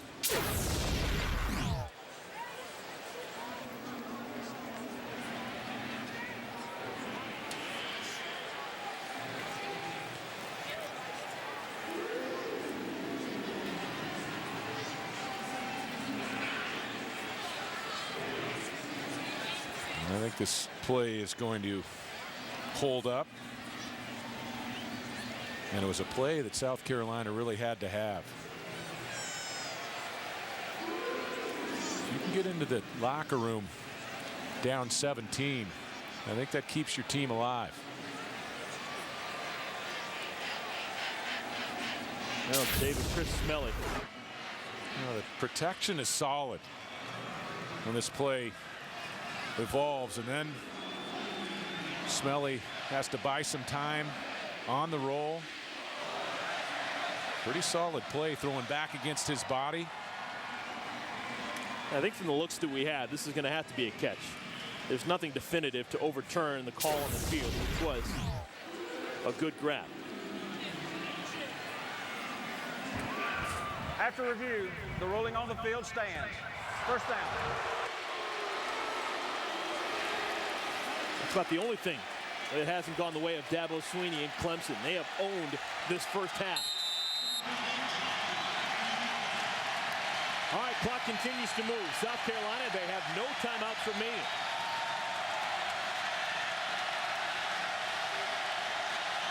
Mike Davis, the deep back behind Smelly.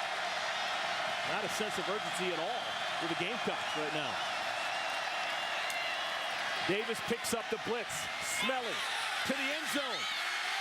It's caught, but I don't know if Patrick DeMarco is in bounds. They call it a touchdown. It looked like DeMarco was right against that end line, but they call it a touchdown on the field.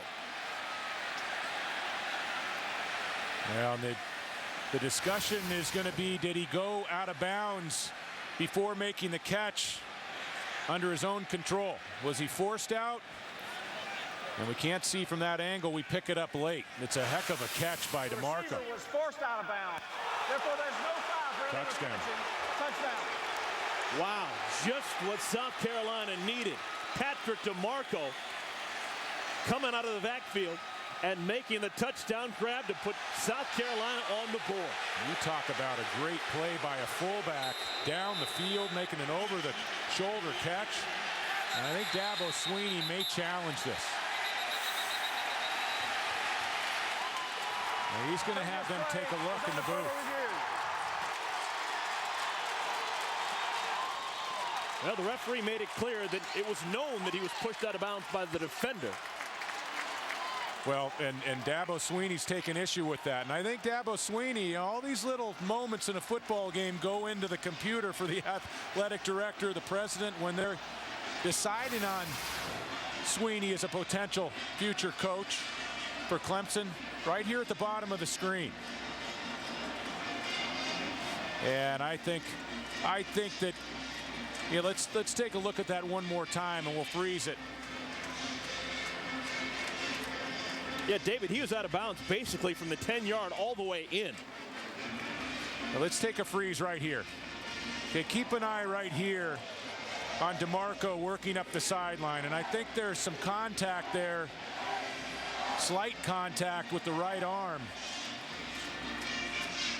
The question is that going to be enough of a look? I think DeMarco would have run out of bounds there even without the contact. And he was battling with Kevin Alexander along the sideline.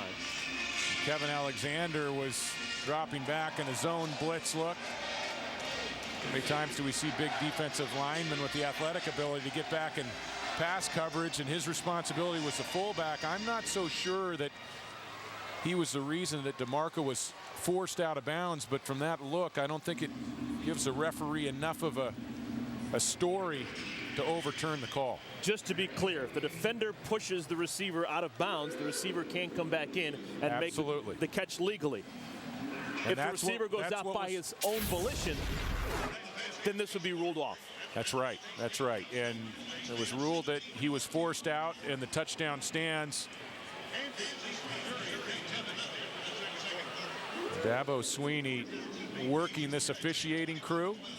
I think that plays well to the crowd here at Clemson. Shows that he's under control, that he's working hard as a game coach. People talk about head coaches and are they good game coaches? And I think Dabo Swinney showed some signs. After review, ruling on the field is confirmed. The receiver forced out of bounds. Touchdown.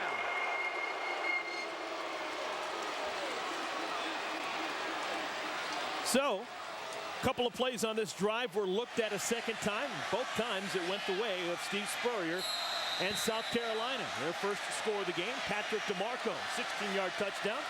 And now Ryan Suckup a chance to put an extra point on the board.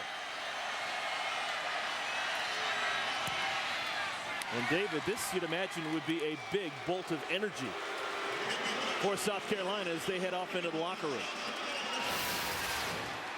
An offensive player will take one more look. Bottom of the screen right here.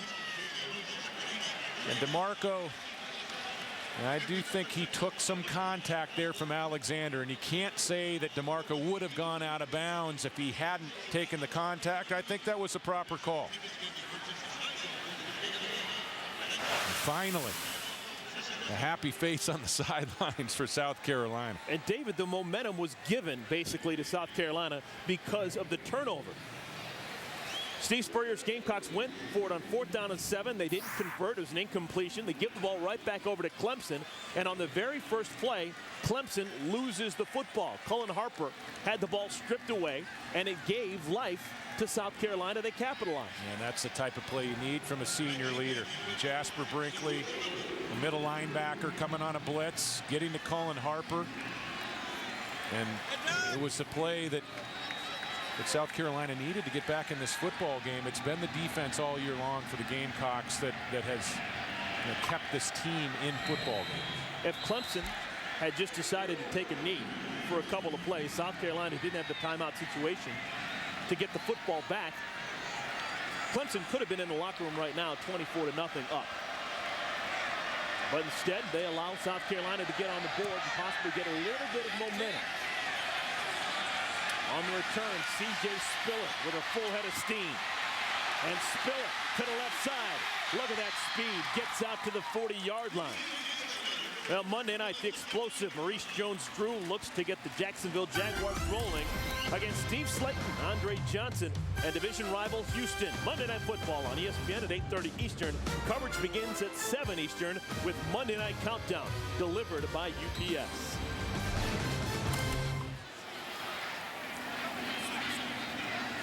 Jacksonville team, a hard team to figure out. They've been riding that roller coaster this season. South Carolina without any timeouts, and after the turnover on the last possession, I don't think we'll see Clemson open it up here. Harper does want to pass, and he wants a bunch. Aggressive play call, and it's rewarded. Aaron Kelly all the way down to the 18-yard line. Dabo Swinney coaching like this might be his last game. A pickup of 42. That's an aggressive play call, and if you are going to open it up, that's a safe throw. Get your quarterback back 5 steps. Tell him to get the ball up early. Not a lot of bad things can happen. 5-step drop, throw off the plant. And that is one big-time play by Aaron Kelly. They may take an extra long look at this one. Aaron Kelly had to actually go through the wickets for a moment. Looked like he may have finished the catch with his knees. The all-time leading receiver, receptions and receiving yards in the history of the ACC. What a career number 80 has had. Ball slightly underthrown. Wow. That ball was not a clean catch by any stretch of the imagination. And Carlos Thomas working alongside Culliver, the safety, could not make a play on the football, and from those angles I don't see the ball loose on the turf. 6 plays of 20 yards or more in the first half for Clemson. And Aaron Kelly, he's been doing this for 4 years. And he broke the reception record 3 weeks ago down in Tallahassee. Terrific ball skills. That's what he's known for. Very rarely do you see any drops. Always goes up and gets it. Harper to the end zone. Incomplete. Looking for Jacoby Ford. 6 seconds remaining. And Dabo Swinney going for the jugular. And you got to like his aggressiveness in the play calling. The arm fake to set up the middle of the field. That might have been a ball that Ford could have handled. Gives you a snapshot of the arm strength of Cullen Harper. He can put the ball on you in a hurry. So Mark Buckholz will come on and attempt a 36-yard field goal. He made a 22-yarder back in the first quarter. And the kick is going to be wide left. Didn't have a chance. Just sailed on by. somewhat of a rarity. Buchholz has missed just 4 times all year now. I'll give credit to Dabo Swinney. Gave it a shot. I like the aggressiveness of the play calling. I mean, I surmised that they'd shut things down with 23 seconds left, especially after Cullen Harper had turned the football over. South Carolina cashed in 7 points, but Dabo Swinney went with a lower risk pass, a go route down the right sideline to Aaron Kelly to set up an opportunity for a field goal. All right, that'll do it for the first 30 minutes of football. Chris Smelly, 3 interceptions leading to 21 points scored by Clemson. Our score at the half, Clemson 24, South Carolina 7.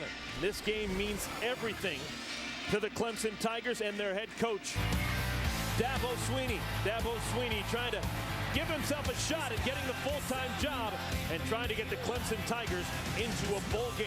Now let's go to the studio for the KFC Halftime Report with Wendy Nix and Jesse Palmer.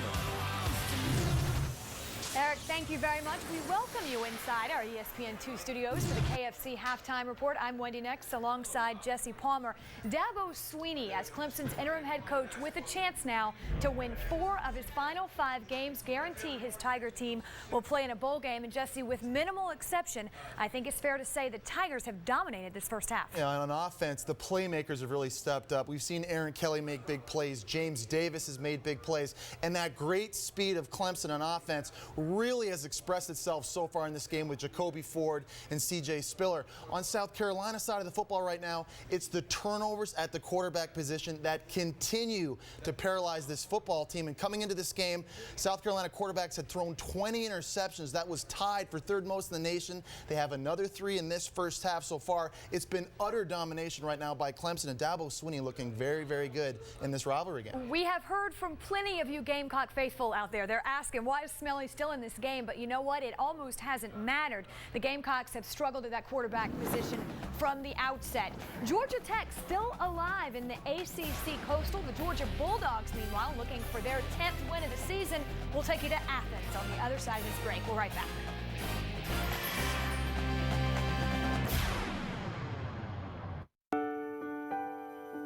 My mother used to say, always keep your heart open. It's the only way to give and receive love.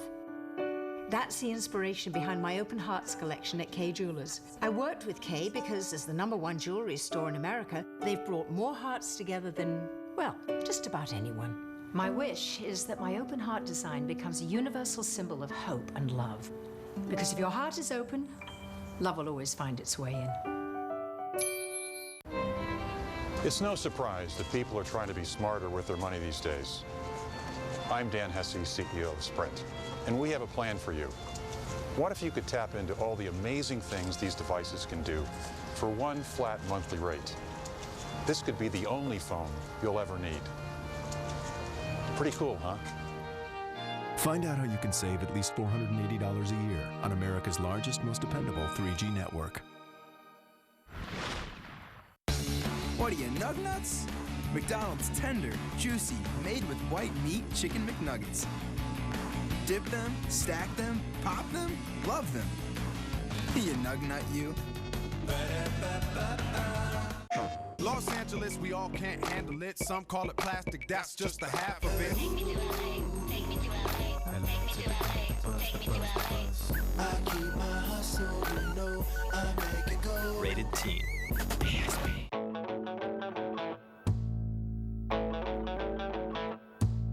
Personalize your holiday shopping with Skinit.com. It's the perfect gift for everyone on your shopping list. Go to Skinit.com today. Create customized holiday gifts online.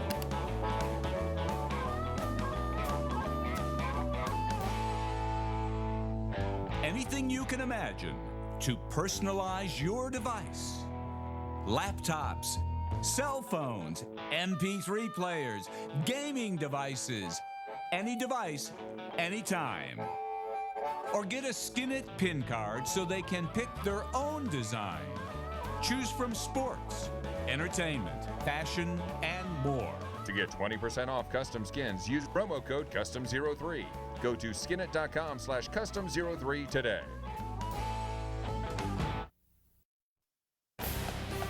This halftime report is presented by KFC. Life tastes better with KFC.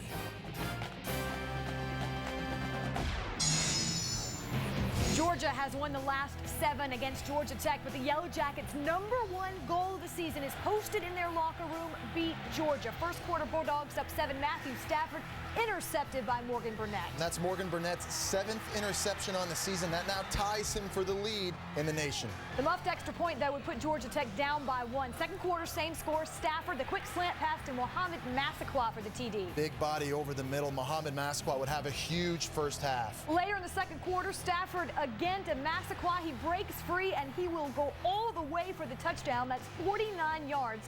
And Georgia looking in control, up 21-12. And then, moments ago, have I said this before? Stafford to Massaquoi, his 3rd of the game, 28-12 Georgia over Georgia Tech. Vic Hall and Virginia taking on in-state rival Virginia Tech. Virginia Tech with a win. We'll talk about what that means in the ACC. Scoreless in the first quarter. Hall takes the snap, runs right for the score. And Vic Hall plays cornerback for Virginia, but you see the speed and the reason he's back there in that Wildcat formation. Takes it all the way in for the monster score in this big rivalry game. That is where we stand. Still in the first quarter, Tyrod Tyler hits Jared Boykin in the end zone for the 3-yard strike, tied up at 7. Jared Boykin wears XXX size gloves, Wendy. Monster hands. Did you know? I did not. Hall takes the snap again, rushes in for the 16-yard score, his 2nd of the day, 14-7 Cavaliers. At the end of the first half, Hokies on the move. Intercepted. Sean Glennon picked by Byron Glaspie, 14-7 as it stands right now. All right, I promised what this means. In the Coastal Division of the ACC, if Virginia Tech knocks off Virginia, the Hokies go to the ACC championship game. But if the Cavaliers pull off the upset, then the nod will go to Georgia Tech.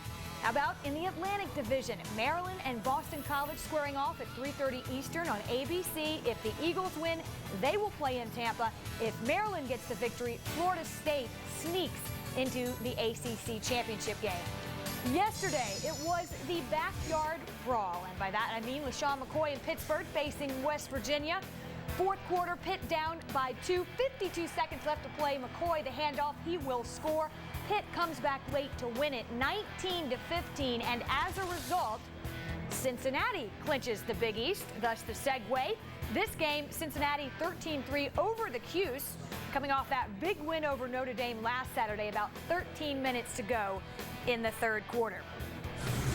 A big day today for the Big Three, the top 3 teams in the country, Auburn and Alabama. Auburn has won the last 6 in the so-called Iron Bowl, but the Tide looking to break that streak. Oklahoma, a huge win last week over Texas Tech, facing Oklahoma State, but don't discount the Cowboys, 5-0 at home, scoring more than 52 points at T. Boone Pickens Stadium.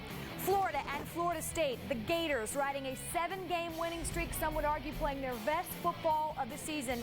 Always tough, though, against Florida State. And the Seminoles defense, Jesse, playing extremely well right now. You have to give the nod to Florida, I would guess. But each of these 3 games perhaps offering a potential upset. And that's the beauty of these rivalry games, no question. But I think Oklahoma really is the team that needs to be careful. And Bob Stoops is 3-1 in games that he plays at Oklahoma State, but he's never won by more than 6 points. And meanwhile, Oklahoma State undefeated at home this year. They're averaging 53 points a game when playing at T. Boone Pickens Stadium right now. And when you look at Oklahoma State's offense, there is so much explosive firepower, whether it's Zach Robinson at quarterback right now, 3rd in the nation pass efficiency, Kendall Hunter, 5th in the nation right now rushing yards a game at running back, and Des Bryant is a monster playing wide receiver. He's 4th in the nation right now in receiving yards a game. There's a lot there to defend if you're Oklahoma on defense. And Brett Venables, the defensive coordinator, and Bob Stoops at Oklahoma did a brilliant job last week locking down Texas Tech. Can they do it 2 weeks in a row? They call this game Bedlam for a reason, and for that reason, you got to be really careful and be on upset alert if you're Oklahoma. We have seen the Big 12 South all season. It is so tough to get up for each and every one of these games. It just doesn't stop. What you did last week doesn't matter. More to come. Clemson and Carolina. James Davis just running roughshod over the Gamecocks. Already 2 touchdowns this afternoon.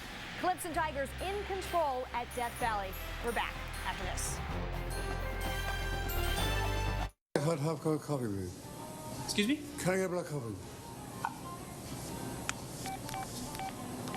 Black coffee. Thank you. Ready to go. Feed me on legs, please. What? They got to feed me on legs, please. English. Got it. How does that make you feel? What is it, bollocks? What? That's disturbing, Ozzy. Make yourself heard with the full QWERTY keyboard Samsung Propel.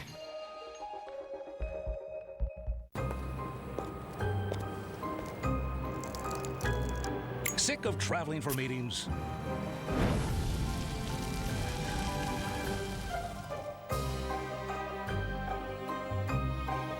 Tired of paying through the nose for gas and airfare?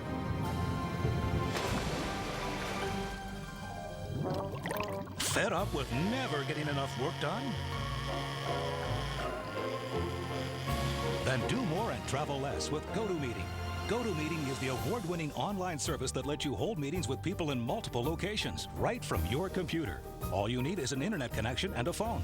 Just log on to GoToMeeting.com and start your conference call. Attendees join online and see everything that's on your computer screen. Give presentations, product demos, training sessions, and more. Hold as many meetings as you want for one low flat rate. Do more and travel less with GoToMeeting. Try GoToMeeting right now free. Visit GoToMeeting.com and use promo code SPORTS. Monday, the explosive Maurice Jones-Drew looks to get the Jags rolling against dynamic rookie Steve Slayton, Andre Johnson, and the division rival Texans. ESPN Monday Night Football, Jaguars-Texans at 8:30. If you're having a bad day, just be glad you're not Charlie Weiss. His Notre Dame team visits USC at 8 o'clock Eastern on ESPN. The Fighting Irish have dropped 7 straight against ranked opponents. USC looking to win its 7th straight over Notre Dame and clinch its 7th straight 10-win season in the process. Jeremy Maclin and the Tigers taking on the Jayhawks in the border war. We've got no score in the first quarter until Chase Daniels' pass intercepted by Darryl Stuckey. You haven't seen that often this year if you're a Missouri fan. Chase Daniel throwing interceptions, turning it over, and leading to Kansas points. That would lead to a field goal, 3-0. Then Todd Reesing, looking for Desmond Briscoe, finds him right where he should be, made it 10-0. Right now, Kansas 12-7 over Mizzou. The Miami Hurricanes taking on the NC State Wolfpack. First quarter, Miami down by a touchdown. Robert Marve, a wide-open Derek Epps over the middle for a 69-yard touchdown strike. Robert Marve, the freshman quarterback, doing a nice job using his eyes and getting his wide receiver wide open down the middle of the field. The score still knotted up in the second quarter. Javaris James will punch it in, and Miami jumps out in front by a score of 14-7. Later in the second quarter, Wilson keeps it. He will run for 29 yards, and NC State has the answer. They tie it up at 14. Russell Wilson is only a true freshman. He also plays second base on the baseball team, but look at the vision, look at the wheels. That's a very fast Miami defense, not fast enough to catch Russell Wilson. 17-14 NC State over Miami. Cullen Harper and his Clemson Tigers trying to close out the season with a win and guarantee they play in a bowl 24-7 over South Carolina. A second half coming up shortly from Clemson.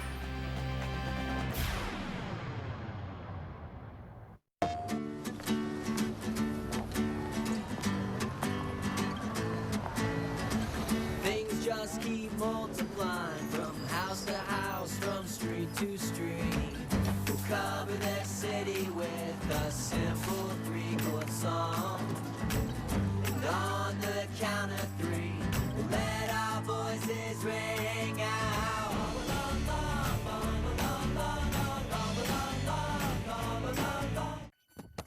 Well, I felt like I needed an extra kick or an extra little boost to get me through, and from what I hear, 5-Hour Energy does the job, so I decided to give it a try. I like the way 5-Hour Energy makes me feel before games. It gives me that edge that I need and keeps me focused throughout the football game. I tell all the players to take 5-Hour Energy. I mean, they see the way it makes me feel, so I think everybody wants that same type of feeling. I am the 5-Hour Energy guru. It's the truth. I mean, I wouldn't be taking it. 5-Hour Energy. I use it. I love it. Netflix interviews, take 1. Oh, Netflix is the best. That little red envelope, you know, when it arrives in the mail. It's kind of like getting a little gift. With Netflix, you can never be without a movie. Just go online and choose from over 100,000 DVD titles. And I love the choice. Selection's absolutely fantastic. I think they have pretty much everything you could want under the sun. With Netflix, there's no late fees. No due dates. You can keep the movie as long as you want. I kept a movie for 4 months.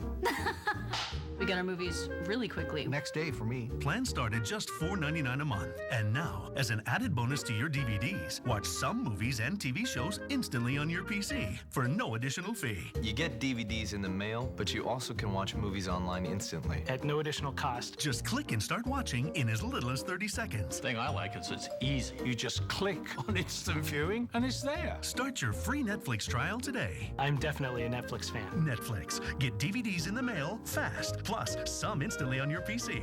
Go to trynetflix.com to start your free trial. Welcome back to the KFC Halftime Report. Some NFL news now. Giants receiver Plexico Burress, already scheduled to miss Sunday's game against the Redskins with a hamstring injury, has suffered an accidental gunshot wound that Friday night in a nightclub, according to ESPN.com's John Clayton. Further details are not immediately available, but the injuries are not considered life-threatening. For further information, visit ESPN.com. What a difference a year makes. Sylvester Croom has resigned as Mississippi State's head coach just a year after he was SEC Coach of the Year, but his team lost to rival Ole Miss 45-0 on Friday, and there will be a coaching change at Mississippi State. Some games on Friday, in case you missed it. Bobby Petrino in his first year in Arkansas, hosting LSU. 25 seconds to go in this one. Arkansas trailing by 6. Casey Dick, a great pass to London Crawford for the touchdown. Arkansas would go on to win this one 31-30. Some other scores from Friday also featuring several first-year head coaches. Nebraska with Bo Pelini, 40-31 over Colorado. Ole Miss over Mississippi State. We talked about that. A blowout, 45-0. And Arizona State over Rick Neuheisel's club, 34-9. So a number of first-year head coaches, Jesse, and sometimes the records don't tell the whole story. In your estimation, which of these coaches has his team headed in the right direction? I think Houston Nutt has done a remarkable job at Ole Miss, and here's a guy who comes in, he leads his team to an 8-4 record. They go on the road and they beat the 4th-ranked Florida Gators. They go on the road and beat the defending national champion LSU Tigers, and they win 45-0 against Mississippi State in the Egg Bowl. And he does all of this with a first-year starting quarterback in Jevin Snead, who transferred from Texas. I really think Houston Nutt has done a remarkable job, and of those first-year coaches, that's the guy that really stands out to me. Well, Dabo Swinney is not a first-year head coach. He is an interim coach, but he's auditioning for the job. If he gets his Tigers a win, they will have won 4 of their last 5. They will also play in a bowl game. A second half coming up from Death Valley. Enjoy the game, everybody. Jesse Palmer, Wendy Nix will be back with you at the conclusion of this one. This halftime report is presented by KFC. Life tastes better with KFC.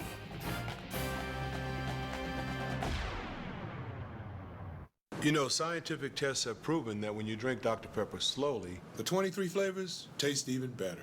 Hey, I get it, because half my life's been in slow motion. Watch this. Okay, folks, here we go. High ball game. Inbounds to the doctor. He puts up a 30-footer. Slower is better. Are you kidding me? Trust me, I'm a doctor. That was fitted, Dr. J, right there.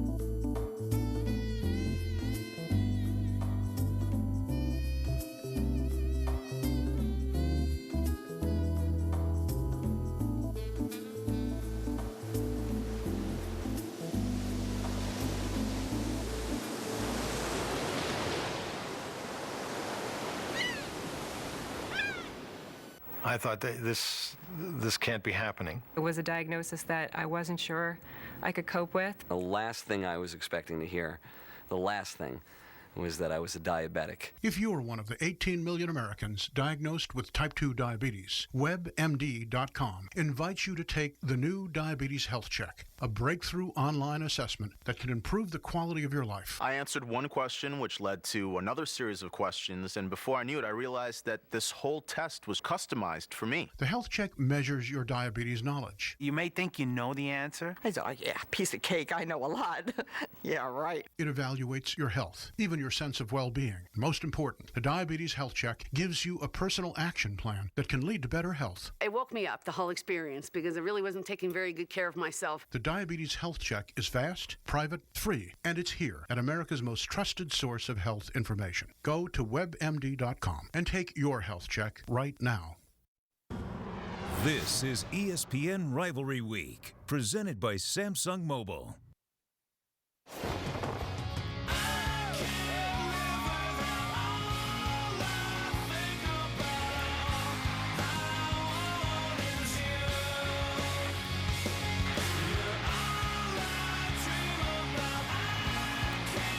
Welcome back to today's ESPN presentation of college football presented by Kay Jewelers, part of Rivalry Week presented by Samsung Mobile.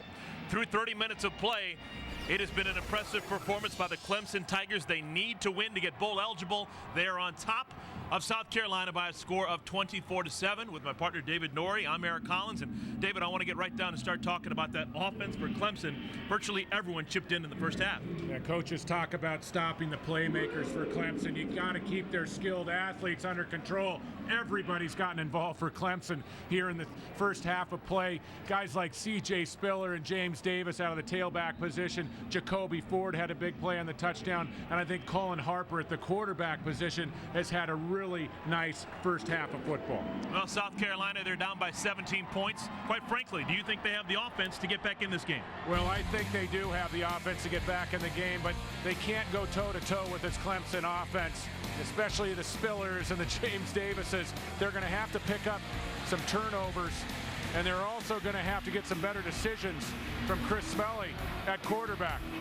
You see Davis and Spiller just having a tremendous first half running the football. Offensive line did a nice job. And Smelly, not very solid decision-making on throws, trying to force the ball to the middle of the field throughout the first half. He's going to have to clean up his game behind center. Yeah, case in point, South Carolina, they did not have a drive longer than 40 yards in that first half. And they're going to have to try and get something started right off the bat as they have the football on this return. Chris Culliver gets out to the 31-yard line. That's where the Gamecocks will take over. Take a look at our Samsung first half stats. And as you'd imagine, with the score being the way that it is, the Clemson Tigers dominating in virtually every category. Turnovers, a big story in Clemson.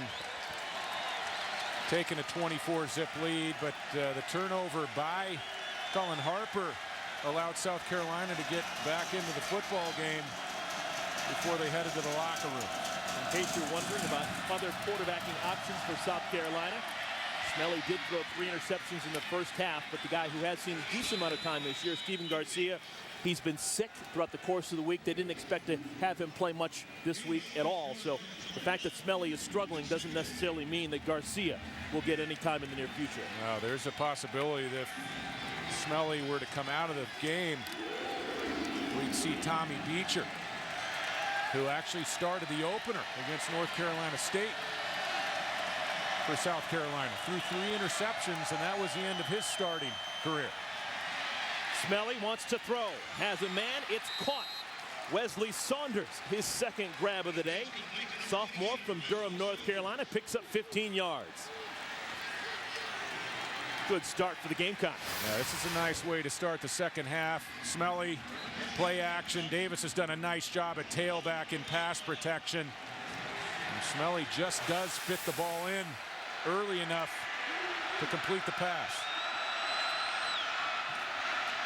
Mike Davis, good run on first down, a pick up a 6, maybe 7.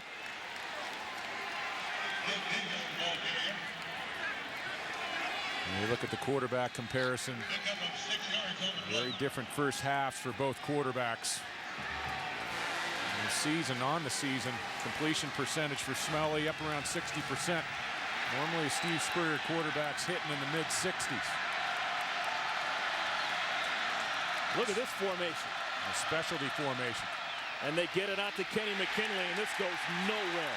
A loss of 5. Kenny McKinley caught it about 5 yards behind the line of scrimmage and is brought down by DeAndre McDaniel. Yeah, we saw this a couple weeks ago against Florida. A couple offensive linemen splitting out. When you line up against the Steve Spurrier offense, you're going to get everything but the kitchen sink thrown at you. A lot of different formations. You're going to get trick plays. We're talking to Vic Koenig, the defensive coordinator for Clemson, earlier this week, and he said, you know, with 2 weeks off against Steve Spurrier, we're probably going to see 2 or 3 things we haven't seen all season. So a 2nd and 3 goes to a 3rd and 9 after the loss of 6. Smelly with time throws a dart, and it's caught by Jason Barnes. Redshirt freshman will move the sticks. Pickup of 20 yards on that pitch and catch. Yeah, nice protection up front from the heavies, creating a nice pocket for Smelly. And Smelly can look good at times. And when he's in rhythm and he's throwing the ball well, the ball comes out pretty crisply, placed to the inside properly. And a nice catch by Barnes, who's been shut out the last 3 weeks. Only 1 catch over the last 3 games.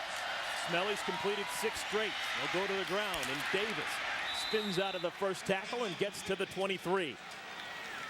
I really like the way that Davis has looked in the rivalry game this afternoon.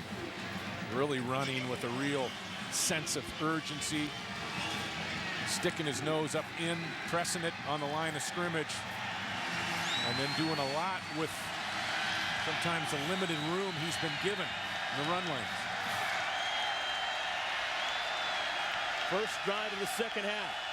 South Carolina trying to get right back into this game. Smelly to the end zone. Pass incomplete. Kenny McKinley looked like he had a step coming out of his break, but the pass sails wide. Steve Spurrier, we talked to him on Wednesday, and he said that Smelly will do some nice things, and then you'll get a play from him, and you wonder, what was that? And on that last throw, and the ball came out way too early. I thought he had some space down the field to the outside on the post corner route to McKinley. He threw that ball 8 rows in the stands.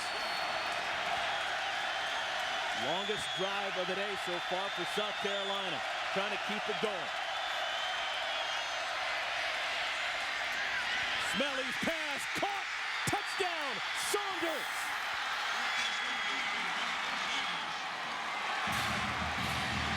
Yards on that touchdown grab, and Chris Smelly and Wesley Saunders have combined to make this a game again.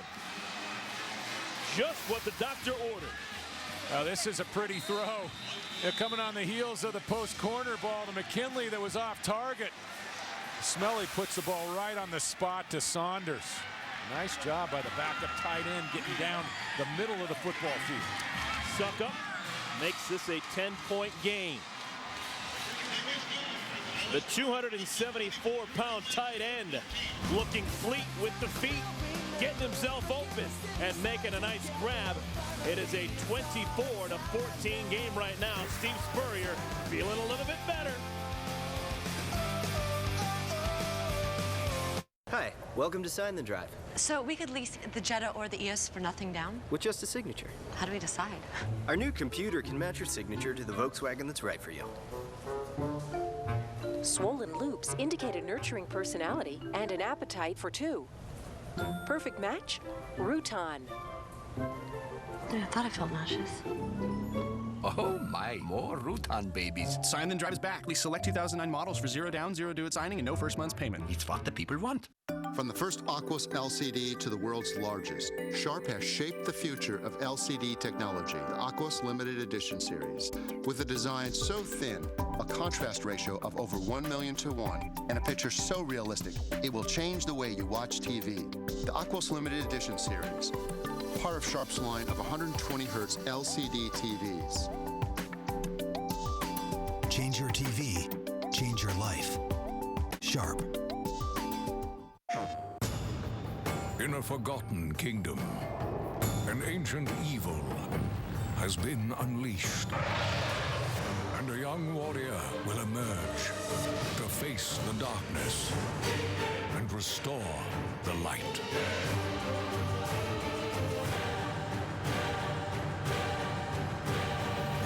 Prince of Persia. In stores December 4th. Rated T for teen. So last month, I was in a hotel elevator with, you're never gonna believe this, Mary J. Blige. I just wanted to scream. What's the 411 changed my life? I've seen you in concert 5 times. I sing your songs in the shower. I even know your birthday, January 11. Problem was, my mouth didn't work. Now, every time you use a participating Citi card, you're in it for a chance to win an amazing in-studio experience with Mary J. Blige. Want the story of a lifetime? Your Citi card can help you write it.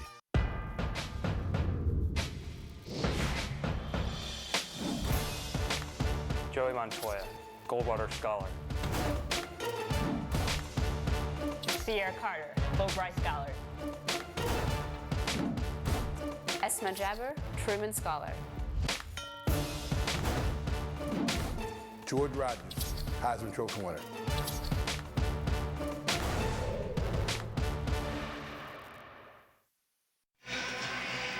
South Carolina, they come out of the locker room at halftime with a purpose. Chris Smelly leads him down the field, a 23-yard touchdown strike.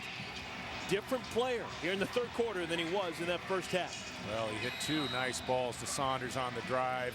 The touchdown was a beautiful throw, and then the big ball down the middle of the field to Barnes kept the drive alive. South Carolina will kick it off to Clemson. Ryan Suckup, the senior. Low line drive kick that's fielded on the fly by Jacoby Ford. The speedster tries the middle. He's tripped up as he gets to the 30-yard line. Coaches love to have a big offensive threat at the tight end position, a tight end who can run. And Wesley Saunders is going to have to get inside the safety, Michael Hamlin, to create room for Smelly to deliver the football. That was a beautiful route. There's nothing like a little speed at the tight end position, and the ball placed perfectly by Smelly. So Smelly throws 3 first-half interceptions, has come back and thrown 2 touchdowns now. A lot of times Steve Spurrier quarterbacks after throwing 3 picks wouldn't get a chance to come back and throw a couple of touchdowns. And a timeout has to be called by Clemson. They were not in sync right there. That's tough when you have to burn a timeout. The offensive team taking the field after a kickoff. Well, tonight on ABC, Sam Bradford and the Oklahoma Sooners, they try and keep on keeping on. They're going to take on Big 12 rival Oklahoma State. That game in Stillwater. Saturday Night Football, presented by Southwest Airlines as part of Rivalry Week, presented by Samsung Mobile on ABC tonight at 8 Eastern Time. The numbers for Sam Bradford just sick. Zach Robinson, pretty darn good as well, but a different style of quarterback. Yeah, you look at the supporting cast, both offensively and defensively. You have to be pretty amazed at what Zach Robinson has gotten done. In the Bedlam game, when you look at that contest, Eric, I'm not sure anybody can slow the Sooners down the way Oklahoma's been playing. After the timeout, Cullen Harper hands it off to C.J. Spiller. And Spiller picks up a yard. All you have to do is ask the folks down in Lubbock, Texas Tech. That was a mauling last week. You think we'll see over 100 points in that game tonight? Yeah, I think we could easily go over the century mark. That's the Big 12 for you this year. And how about the year that Colt McCoy is having a quarterback passing and running the football for Texas? And off first man through is Davis, and he picks up just a yard. Eric Norwood, little number 40, credited with that tackle. Bring up second down and long. Yeah, Steve Spurrier looks like he had a talk with his team at halftime. Not afraid to get animated, not afraid to call a few people out. I think it's been noticeable, the intensity that both the offense and the defense has had here early in the second half coming out of the tunnel. Third down and 7.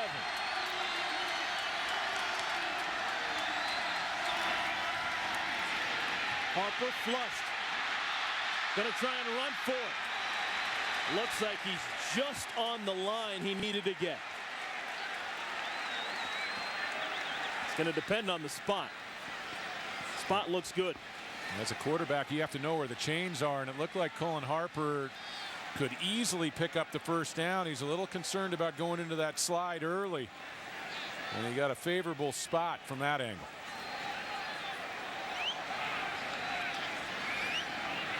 Harper's been making a lot of nice plays over the last 3 or 4 weeks. And Dabo Sweeney's talked about the fact that his quarterback lacked the decisiveness, pulling the football down, throwing the ball on the run. Harper's got nice mobility for a 6'4", 230-pound quarterback, and I don't think he picked it up from that ankle. I think he went early into the slide, and the football did not have the position to get beyond the chains. Yeah, they're going to take a second look at this and make sure that that spot was good. Well, if they don't, Steve Spurrier will probably challenge. This is a big play. This would force a punt. Keep in mind this yellow line is not official, but look where the football is when he goes into the slide. I think he's a good half-yard short of where the first down markers are. And Colin Harper, all he had to do was find a little room, stretch forward for the first down. Yeah, the knee's down right there. The knee is down on the first down marker where our yellow line, it's not precise, but the knee is down there. The ball was well behind his knee at the time when his knee hit the ground. Yes, you'll see it. I like the rule. I like the rule protecting quarterbacks both at the pro level and in college football. You want to keep quarterbacks healthy, but also you have to be very, very exacting on where the football is on a spot when you allow a quarterback to slide. Protect it. With the spot that they were originally given, they only had the first down by about the nose of the football. So if they move it back virtually any, it won't be a first down. It's going to bring a fourth down and short. And then Colin Harper, 2 defenders closing. There's Marvin Sapp, number 53, along with Darian Stewart. And Sapp has had a real nice year for South Carolina. A reserve linebacker who's in the top 3 in tackles for the Gamecocks. A very valuable asset for this defense. One of the top defenses in all of college football. The Gamecocks, they know they're going to be playing in a bowl game. Just depends on which one they're going to. Some possibilities include the Outback Bowl, the Chick-fil-A Bowl for Steve Spurrier's bunch. But Clemson, they're on the fence right now. They need to win this game or else their season draws to a close, and this will be their final game. And look at Steve Spurrier, a little creaky.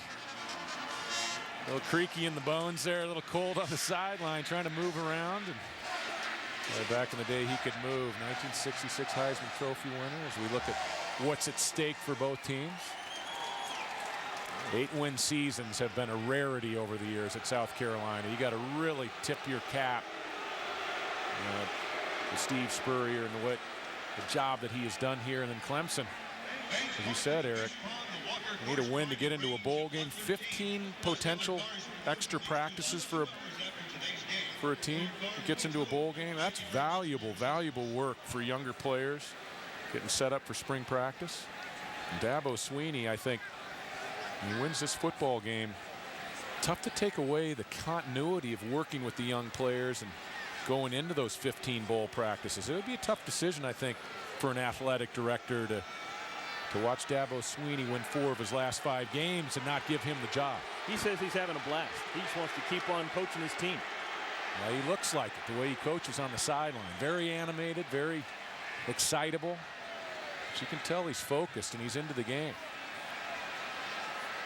He's making sound decisions. After review, video shows the runner's knee was down with the ball at the 40-yard line. Short of the line of gain, it'll be 4th down. Yeah, I think they got it right. Well, that is a critical call because it comes on 3rd down and you're at a spot on the football field, especially with the spot at the 40. It's not going to be 4th and a half yard. It's going to be 4th and a full yard. And so that was not a generous spot. I think they got the call right, but it forces you to punt. You're not going to take a chance with a 10-point lead, the rain coming down inside your own 40-yard line. So the punt team will come on for Clemson for just the second time today. Jimmy Mainers will kick it away.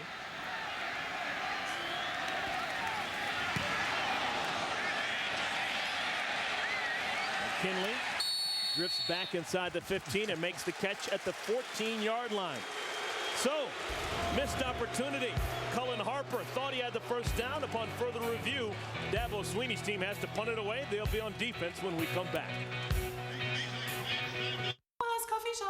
Coffee shop, cafe latte, manage to pay. Where are the stores? There are the stores. Find all the gifts on shopping list. 12 pair of socks, sausage in a box, soap on a rope, stuffed antelope. On road again, coffee's kicking in, heart palpitates, car navigates. This can't be real, hands on the wheel. Here's what you say, tells you the way. Hustle and bustle, tension and muscle, sore neck demands. Big Swedish hands, give a garment. Green, clear and white, whole world inside. Garment.com, garment.com.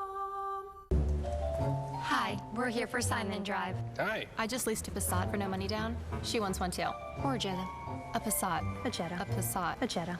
A Passat. Our new computer can match you to the perfect Volkswagen. Then you drive it away. Signature reveals a need for safety and individuality. Perfect match. A Passat. Jetta. This event is getting very interesting. Sign Then Drive is back. We select 2009 models for 0 down, 0 due at signing, and no first month's payment. It's what the people want. Garlic sauteed portobello mushrooms caress the taste buds. There's a little gourmet in all of us. Introducing Wendy's new hot and juicy gourmet mushroom Swiss burger. It's way better than fast food. It's Wendy's. Ready for this? Let's do it. Better be real toxic. We're good.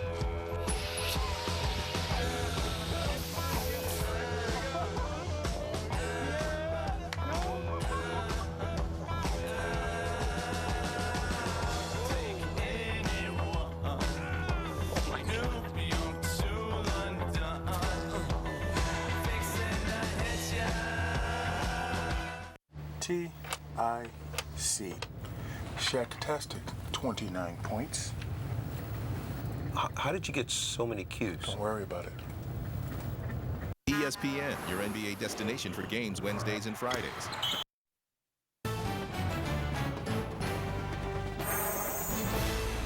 ESPN's College Football, brought to you by Garmin. Give Garmin GPS this holiday season. For 57 years, this game was played on what was called Big Thursday. Frank Howard, the legendary coach at Clemson, kissing that series, played on a Thursday at the State Fair. Goodbye back in 1959. State Fair held in Columbia, South Carolina, but despite that fact, Clemson, for the most part, won more than they lost on the Big Thursday game on the home turf, basically, of the South Carolina Gamecocks. They played it 100 years consecutively. I love the Frank Howard quote. Howard's rock. You're not going to give me 110%. Keep your grimy hands off of it. They've been playing since 1896. Last played that Big Thursday game in 1959. Second down. Smelly wants to throw. Led a touchdown drive last time he had the football. Under duress. Has to float it out of bounds. Let's go back to the studio and Wendy Nix. Eric, thank you very much. Not all that far from Death Valley is Athens, and that's where we find Georgia Tech and Georgia. Georgia Tech trying to hang on in the ACC Coastal. They're also trying to hang on and make this a game. A 60-yard run by Jonathan Dwyer, and the Yellow Jackets would convert for two. This one now 28-20, Georgia over Georgia Tech. Virginia and Virginia Tech, meanwhile, knotted up at 14 apiece. Wow, Andy, thank you so much. Yeah, a lot on the line in the ACC this afternoon. Virginia Tech trying to make something happen against Virginia in a dogfight in that one. Third down, Smelly gets it out to his outlet receiver, Mike Davis. Flags down on the field, and Davis down as well after a pickup of just one.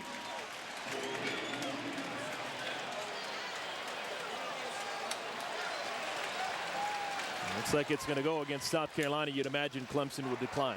Holding, number 76, offense. Penalties decline, fourth down. Jarrell King called with being too handsy.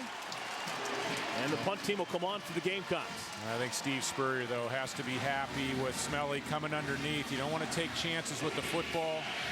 We've seen Smelly get into some trouble with his throwing decisions, turnovers in the first half, picks by both of the safeties for Clemson, and sometimes you have to be comfortable just settling for punting the football away.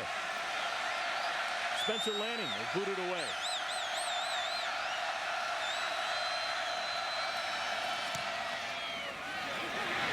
Good kick.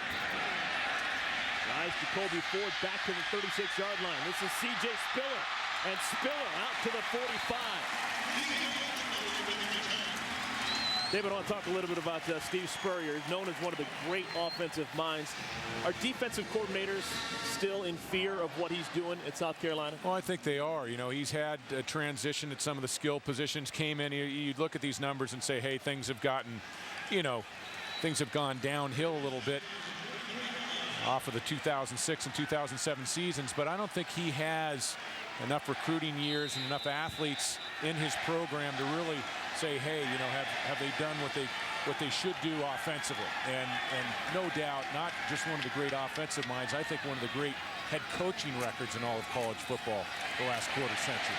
James Davis bangs down to the 40-yard line. And you look at Steve Spurrier, he arrives at Florida in the early 90s. And his program basically owned the SEC during the 90s. His first 8 seasons, 7 SEC titles. And the other year, they went to the SEC title game. And you really can't forget, in 1989, his Duke team won the ACC. That's a big accomplishment. Yeah, the old ball coach is a heck of a coach, in my opinion. Give to Davis, his second consecutive carry. Still on his feet. It's going to bring up a third down and about 3. Running room has gotten a little tighter for James Davis and C.J. Spiller. South Carolina tightening the screws. Of front 7 has played a lot more solid football here to open up the second half. And we talk about Ellis Johnson. Take a look at him right here, and he always likes to get an extra man into the box. And he likes to bring Emmanuel Cook, the talented, strong safety, up as the 8th man to outnumber the blockers. Third down and 4. Harper has it. Aaron Kelly the catch, and a flag is down. All 22.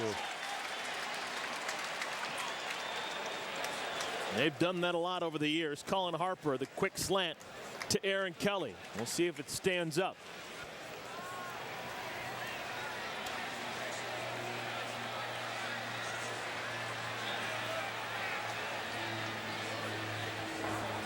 Before the pass, holding, number 1, defense.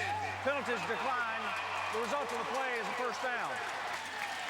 One of the best wide receivers in the history of the ACC working against one of the top cornerbacks in the SEC. Great ball skills, a knack for getting open. Wins the battle by getting inside of Munnerlyn, and a well-timed throw. So a first down ball on the 25-yard line. Spiller, the deep back behind Harper. Paul Macco in motion, and they run Spiller right up the gut, a pickup of a couple.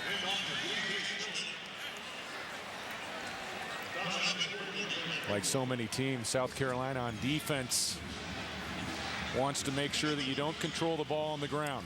And so you bring one of your safeties up close to the line of scrimmage, you create numbers problems, and then you take your chances against the opposing quarterback in the passing game. And I think that's what South Carolina is doing here. They're committing to stopping the run, and they're going to make Cullen Harper beat them with his arm.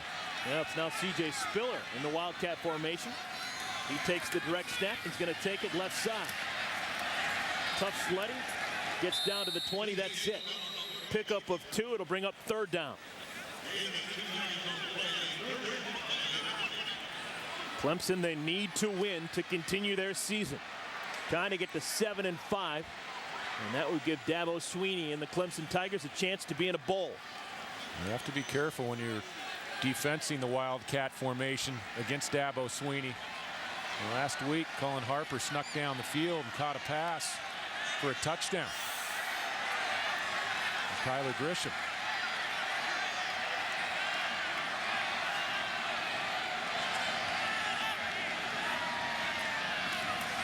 Harper on third down.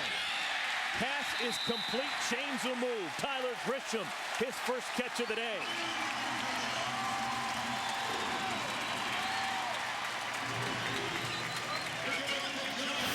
I have to catch myself on that. Actually, it was Spiller to Grisham last week, but Colin Harper has caught some balls down the field, and Grisham and Dabo Swinney can't say enough good things about this wide receiver. His passion and blocking, he just does it all. Nice work out of the slot. On first down, play fake. Harper. Incomplete. Trying to get it to Spiller. Second down.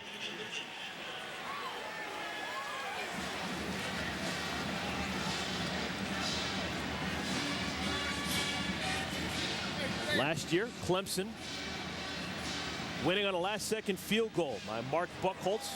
They won by 2. The year prior, South Carolina won by 3 points.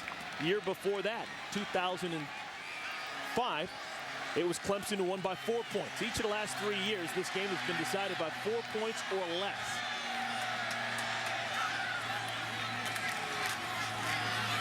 James Davis has the football, and Davis still on his feet down to the 6-yard line. Captain Munnerlyn holding on for dear life, a pickup of 8.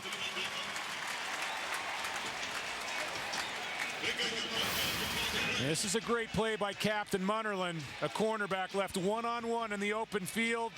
2 number 1s matching up head-to-head. And a great job by Munnerlyn holding up on the point before Jasper Brinkley, the middle linebacker, arrives. I didn't like Munnerlyn's odds there, but he makes the tackle and, of course, a 3rd down and 2. Already, Colin Harper and Clemson have converted 2 third downs on this drive. Grisham, the man in motion. Davis, first down, Clemson. Needed 2, he got 5.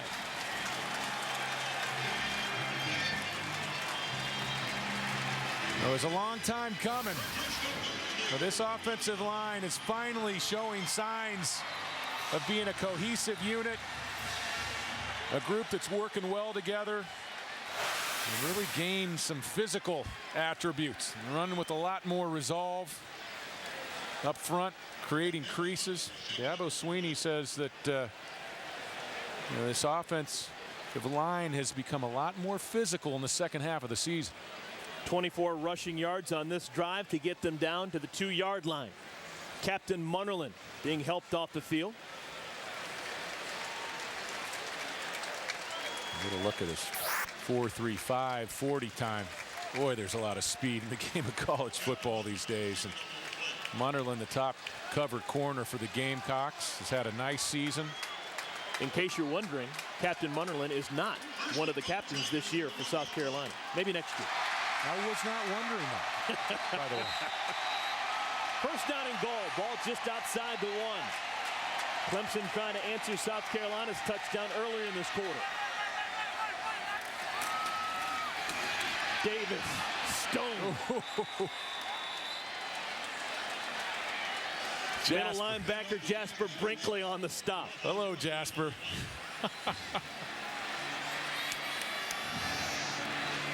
Jasper Brinkley, a physical presence at middle linebacker. Go ahead and freeze it right there. I mean, just sticking his head and his shoulder pads in there. Not a lot of running room after contact. Pitch out this time to Davis. Touchdown, Clemson!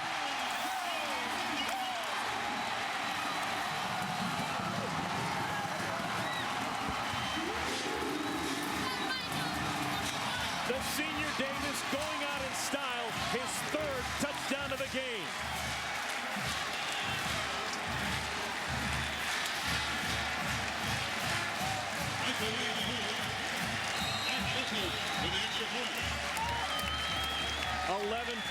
44 yards, and it results in a touchdown by the senior Davis. Buchholz to put the Tigers back up by 17. He does. Yeah, this is the way you want to finish out your college career. On senior day, the 4-year starter, James Davis. He already has 3 touchdowns. Maybe make it more. Clemson looking good.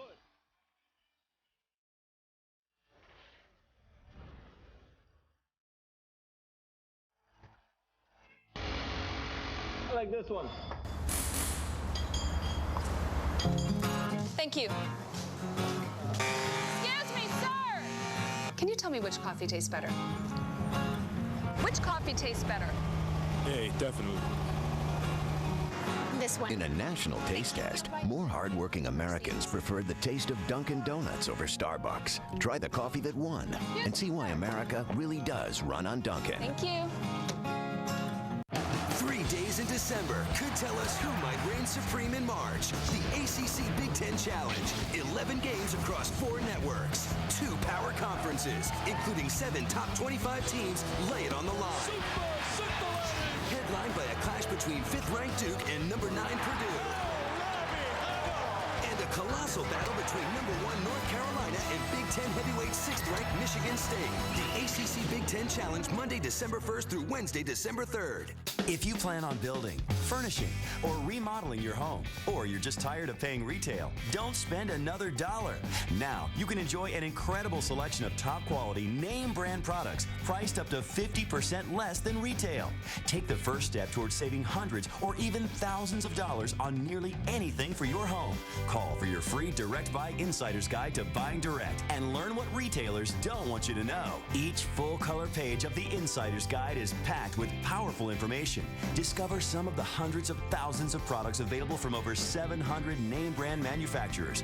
Everything, including furniture, cabinets, appliances, flooring, lighting fixtures, and so much more, all without retail markups. At Direct Buy, you can't afford to miss this valuable opportunity. Call the number on your screen now to get your own Direct Buy Insider's Guide. You'll also receive a visitor's pass and map to the Direct Buy showroom nearest you. The sooner you call, the sooner you'll be buying direct. So call now. Final home game of the season, the Clemson Tigers putting smiles on the faces of their fans, up by 17. Just moments ago, 3rd touchdown of the day by James Davis.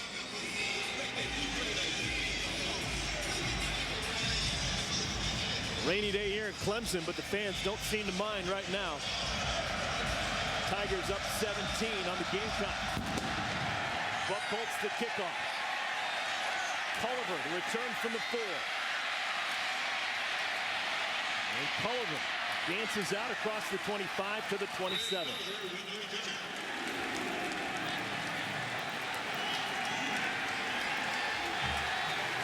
Aaron Kelly is going to retire, move on. As a top receiver all time in the ACC. Watch the block he gets on Darian Stewart here to bounce James Davis to the outside. I mean, an excellent cut block, and then the strength of James Davis. Carlos Thomas, number 5, getting outside, got a head across, but Davis just too strong, lower body. Chris Smelly hands it off to Mike Davis. And Davis with some positive yards on first down. Let's go back to the studio and Wendy. Eric, thank you very much. We've got a comeback between the hedges in Athens. Georgia Tech trailed Georgia by as many as 16 in this one. Roddy Jones right here, the 7-yard run. He'll find the end zone after the 2-point conversion. Their second of the day. It's 28-all. The ensuing kickoff, though, Georgia fumbles. Georgia Tech recovers. Jonathan Dwyer takes it in. 35-28, Georgia Tech. Paul Johnson has done a fantastic job at Georgia Tech. Boy, he has. Quick screen. They get it out in space to McKinley, and McKinley picks up a couple on second down. Well, Georgia Tech really has to be the surprise team. A lot of people saying, no way, you can't bring that spread option offense into a big-time league and have success. You know, Eric, I really think he's benefited from the 2 key players in that system, the quarterback and the B-back. You know, Josh Nesbitt and Jonathan Dwyer have been super. They've been electrifying performers, and I think Paul Johnson was very fortunate to have those skill players in place. 3rd down and 3. Gamecocks want to keep the football. Quick dart is caught. It's going to be a first down for South Carolina. Joe Hills with the grab, a pickup of 6. Monday night, it's the Jacksonville Jaguars, led by Maurice Jones-Drew, taking on Steve Slayton, Andre Johnson, and the Houston Texans. Monday Night Football on ESPN at 8:30 Eastern. Coverage begins at 7 Eastern with Monday Night Countdown delivered by UPS. Under 2 minutes to play, third quarter.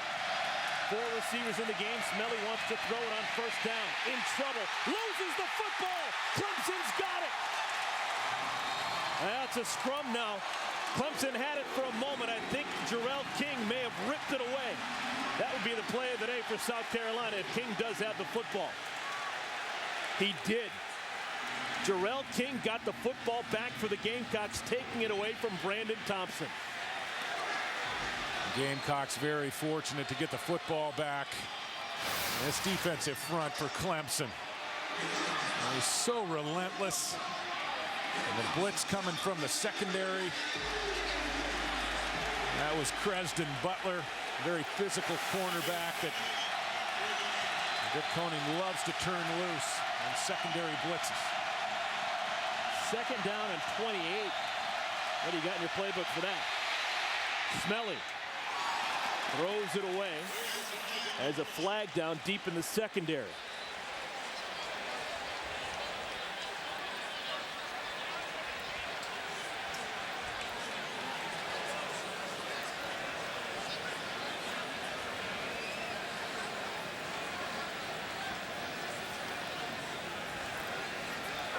Before the ball was snapped, delay of game on the offense.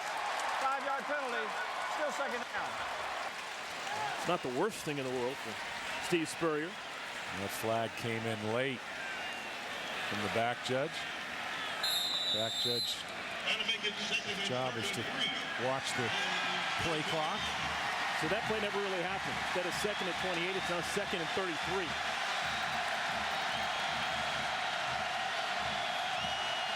Man, they need to get all the way out to midfield to keep the football.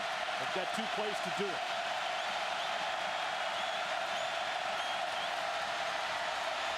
Smelly dumps it off to Davis. And Davis loses the football. And this time Clemson looks like they've got it.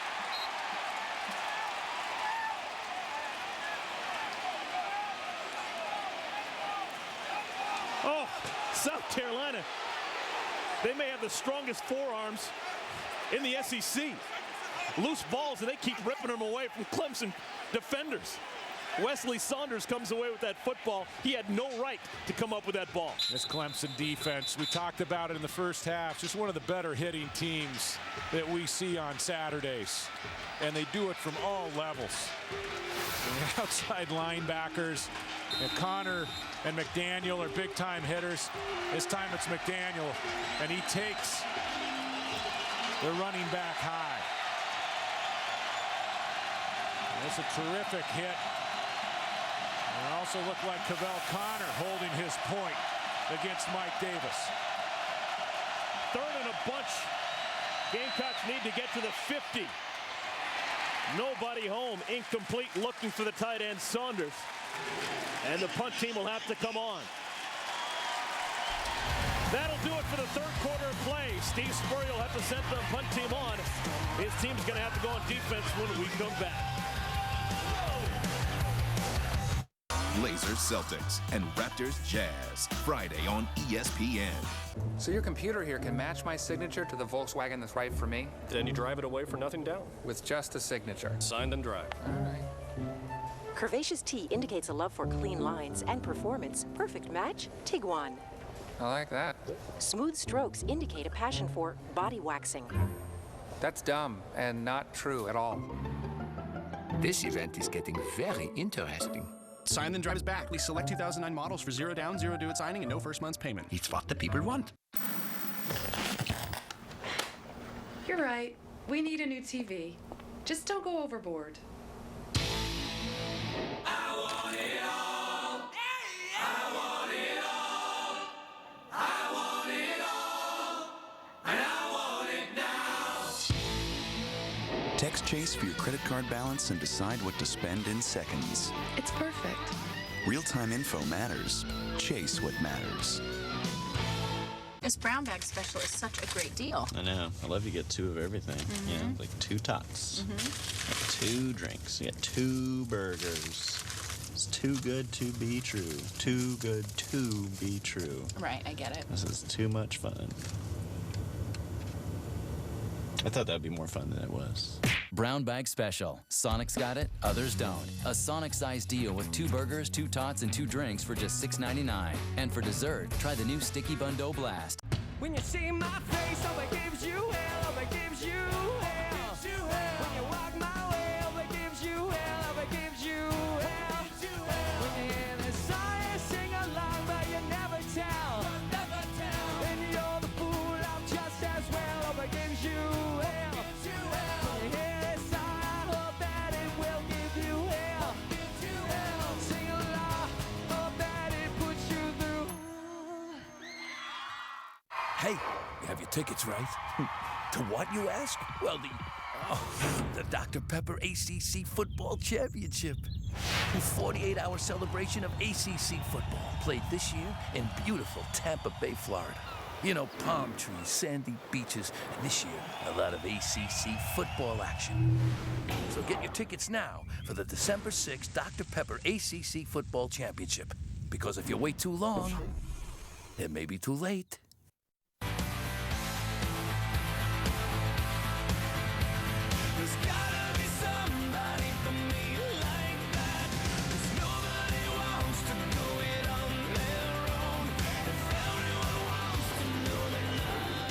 They've played this series consecutively for 100 years now. And right now, it looks like Clemson has got a good thing going on. They're going to have the football back up by 17 to begin the 4th quarter.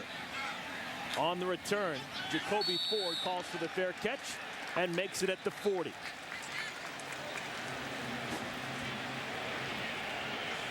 All right, so Clemson, they scored a touchdown on their last drive. David, what's the thinking right now?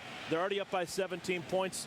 What's going to be the focus of this series? I think with Clemson running the ball, well, I see them keeping the ball on the ground, continuing to pound away. And this offensive line is starting to really find their rhythm late in November. And Dabo Swinney, if he can get into a bowl game, I'm not sure I'd want to be a defensive coordinator putting together a game plan against the Tigers.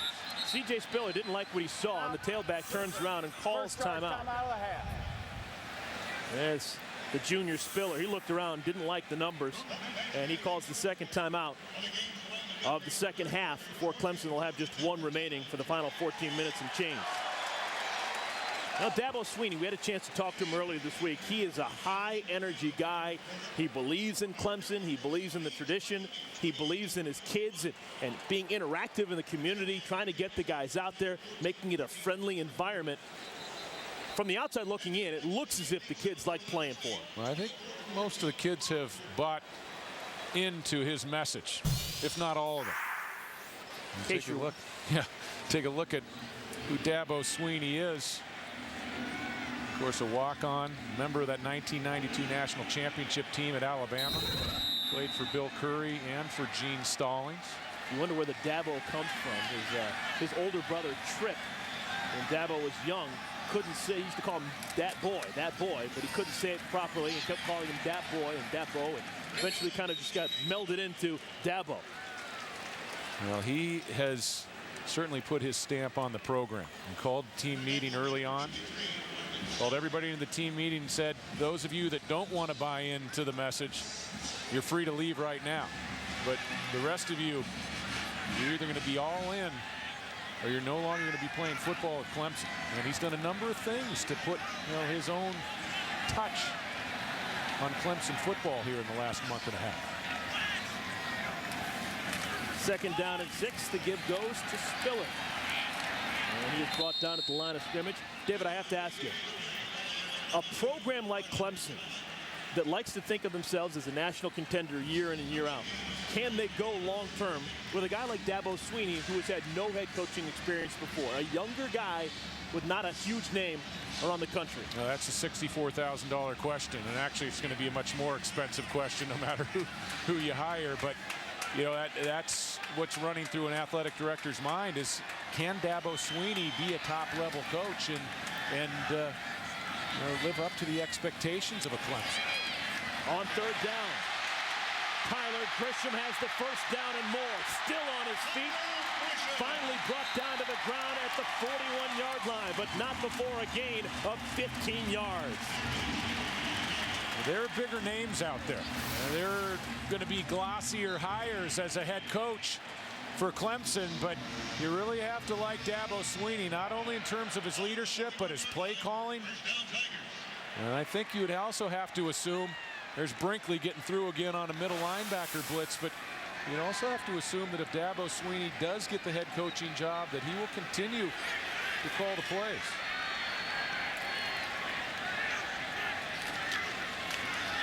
Davis with the carry. And he bulls his way down to the 35, a pickup of 6. Other head coaching vacancies around the country as we speak. Eastern Michigan, Jeff Jenick just being relieved a couple of days ago. Toledo also in the MAC. Tom Amstutz not coming back. New Mexico, Rocky Long is out. Syracuse looking for a new guy, San Diego State. Mississippi State, Sylvester Croom stepping down. And I have to be honest with you, Lane Kiffin, the hire at Tennessee, that was a bit of a head scratcher. And I think I wasn't the only one across the country with that reaction. Spiller to the left side, out of bounds. Lane Kiffin did some good stuff at USC as an assistant, offensive coordinator. Spent some time, a year and a half in the NFL with the Oakland Raiders. 100%. That's not enough for you? 100%, but you know, he has some stocking stuffers, some resume, you know, boosters. But Tennessee, you talk about a tradition and a program. They haven't had many coaches over the years at Tennessee, and I think it's a bit of a, you know, it's a bit of a leap. As a head coach, the limited experience that Lane Kiffin has, especially as a head coach at the college level, you can't really say his experience at in that Oakland Raiders organization plays into the Tennessee job much. It's a you know, it might end up working out. He may be successful, but I think there's more than one person across the country that are raising their eyebrows on that hire a bit. Steve Sarkisian, another assistant that Steve Sarkisian was a guy that the Oakland Raiders tried to hire prior to hiring Lane Kiffin up at Oakland. And Sarkisian has a bright future ahead of him, certainly as a head coach. But the issue to me is Lane Kiffin ready to take on the Tennessee job and the enormity of that position. Second down and 9, and plays blown up from the get-go. C.J. Spiller is brought down. It'll bring up third down. Technically a loss of 1 on the play. Right now, Dabo Swinney facing the 3rd and long. Wants to get his place kicker, Buckholz, a reasonable attempt if he's not able to pick up the first down the field.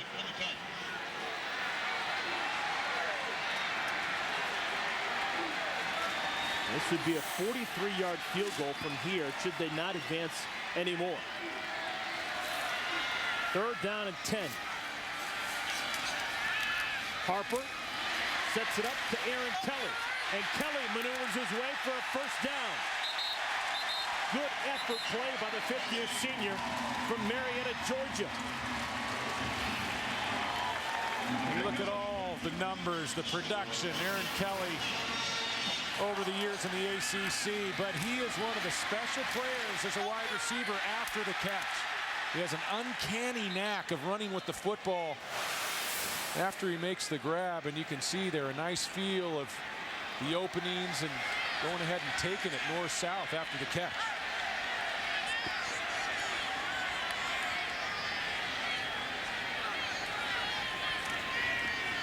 Davis right up the gut. Travian Robertson on the stop. Numbers have been fantastic for 4 years for Aaron Kelly. Look at all the great wide receivers that have played in the Atlantic Coast Conference over the years. And Kelly, special place where he broke the receptions record down at Tallahassee against Florida State a couple weeks back. I remember that game for a long time. Flag down on the field. There's some confusion as Clemson broke the huddle. Dead ball foul. False start on the tackle.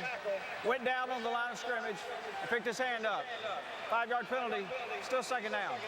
You know, Eric, this offense is starting to look a lot like the Clemson offense of a year ago. Finally, all the athletes getting involved for Dabo Swinney, a quarterback playing at the high level that Cullen Harper played at a year ago.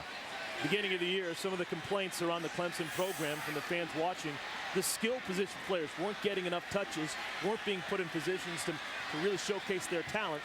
Dabo Swinney making a concerted effort to get his bell cows in the action. Davis staggers back to the line of scrimmage. It's interesting that you talk about the bell cows. The offensive line, I think, has been the key. Looks like James Davis doing it all, double duty, helping out some of the big fellas up front. I think he was wiping off his hands on Chris Hairston. It's amazing what you can do once an offensive line starts hitting on all cylinders, and it has taken this O-line a while throughout the 2008 season. They're playing at a top level. Clemson's converted their last third down, or 5 third down. This time they won't convert. Cullen Harper is dropped by Cliff Matthews. And no decision here. Dabo Swinney immediately says, get the field goal unit onto the field. And nice push. Front four for South Carolina as a nice year under their belts. Rotation of 9 defensive linemen that get in the game. And on that last play, it was not only Cliff Matthews, but Jonathan Williams, number 99, big defensive tackle, getting penetration. Buchholz, who's already missed one today and made one. This one from 41 yards misses left. So a tough day for the hero of last year's game against South Carolina. Buchholz hit the game winner. But today, just 1 for 3 in field goal opportunity. Well, still to come, David's musical journey involves one of the all-time greats right here in South Carolina.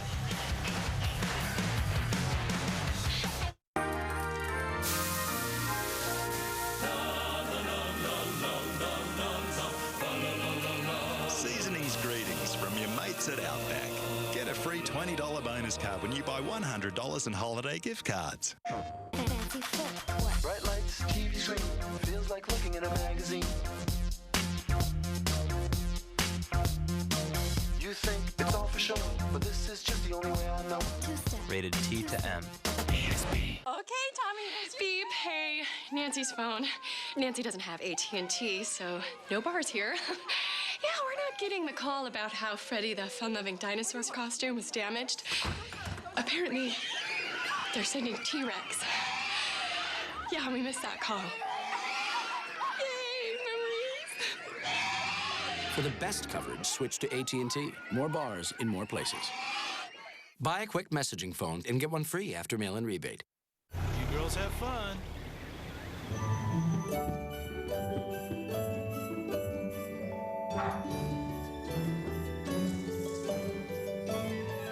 It's time to unleash your inner Santa. Head to Santa's other workshop, the Home Depot, the one place with everything you need to make your home festive, inside and out, all at guaranteed low prices, now even lower. Bring the holidays home for less at the Home Depot.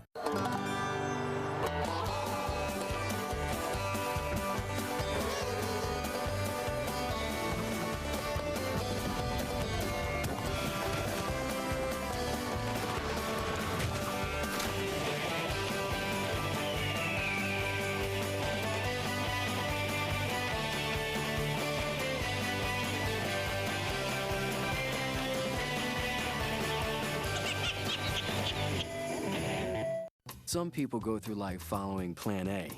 It's predictable, expected, but my plan is to do more, to work on my terms, to open up new perspectives, to find a competitive advantage. Welcome to Plan B from Brother. Our inkjet all-in-ones make your biggest ideas look even bigger. It's the smarter way to work in color. My plan is to write my success story every single day. Make the smarter choice. Plan B from Brother.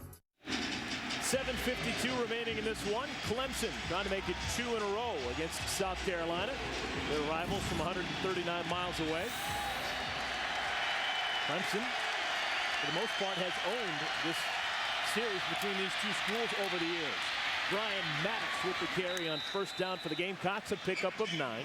David, this is a crucial offensive possession for South Carolina if they harbor any hope of getting back in this one. Well, it'll be interesting. I mean, South Carolina huddling right now. This is a 3-score game, and I'm wondering whether South Carolina really feels like they have a shot to get back in this football game. You don't have much time left. You're running the ball on first down. Even though you pick up 8 or 9 yards, you can't afford to lose 25-second chunks of clock. Pass complete over the middle. That'll be enough for a first down. South Carolina advances the football. Kenny McKinley with the grab. Let's go back to the studio and Wendy Nix. Eric, thank you very much. Time is running out in Blacksburg, which is where we take you. Virginia Tech leading by a field goal, but Virginia threatening, that is, until Mark Verica picked off in the end zone. Virginia Tech now 2 minutes away from wrapping up the ACC Coastal, leading Virginia 17-14. Thank you, Wendy. Pass incomplete, looking for Jason Barnes.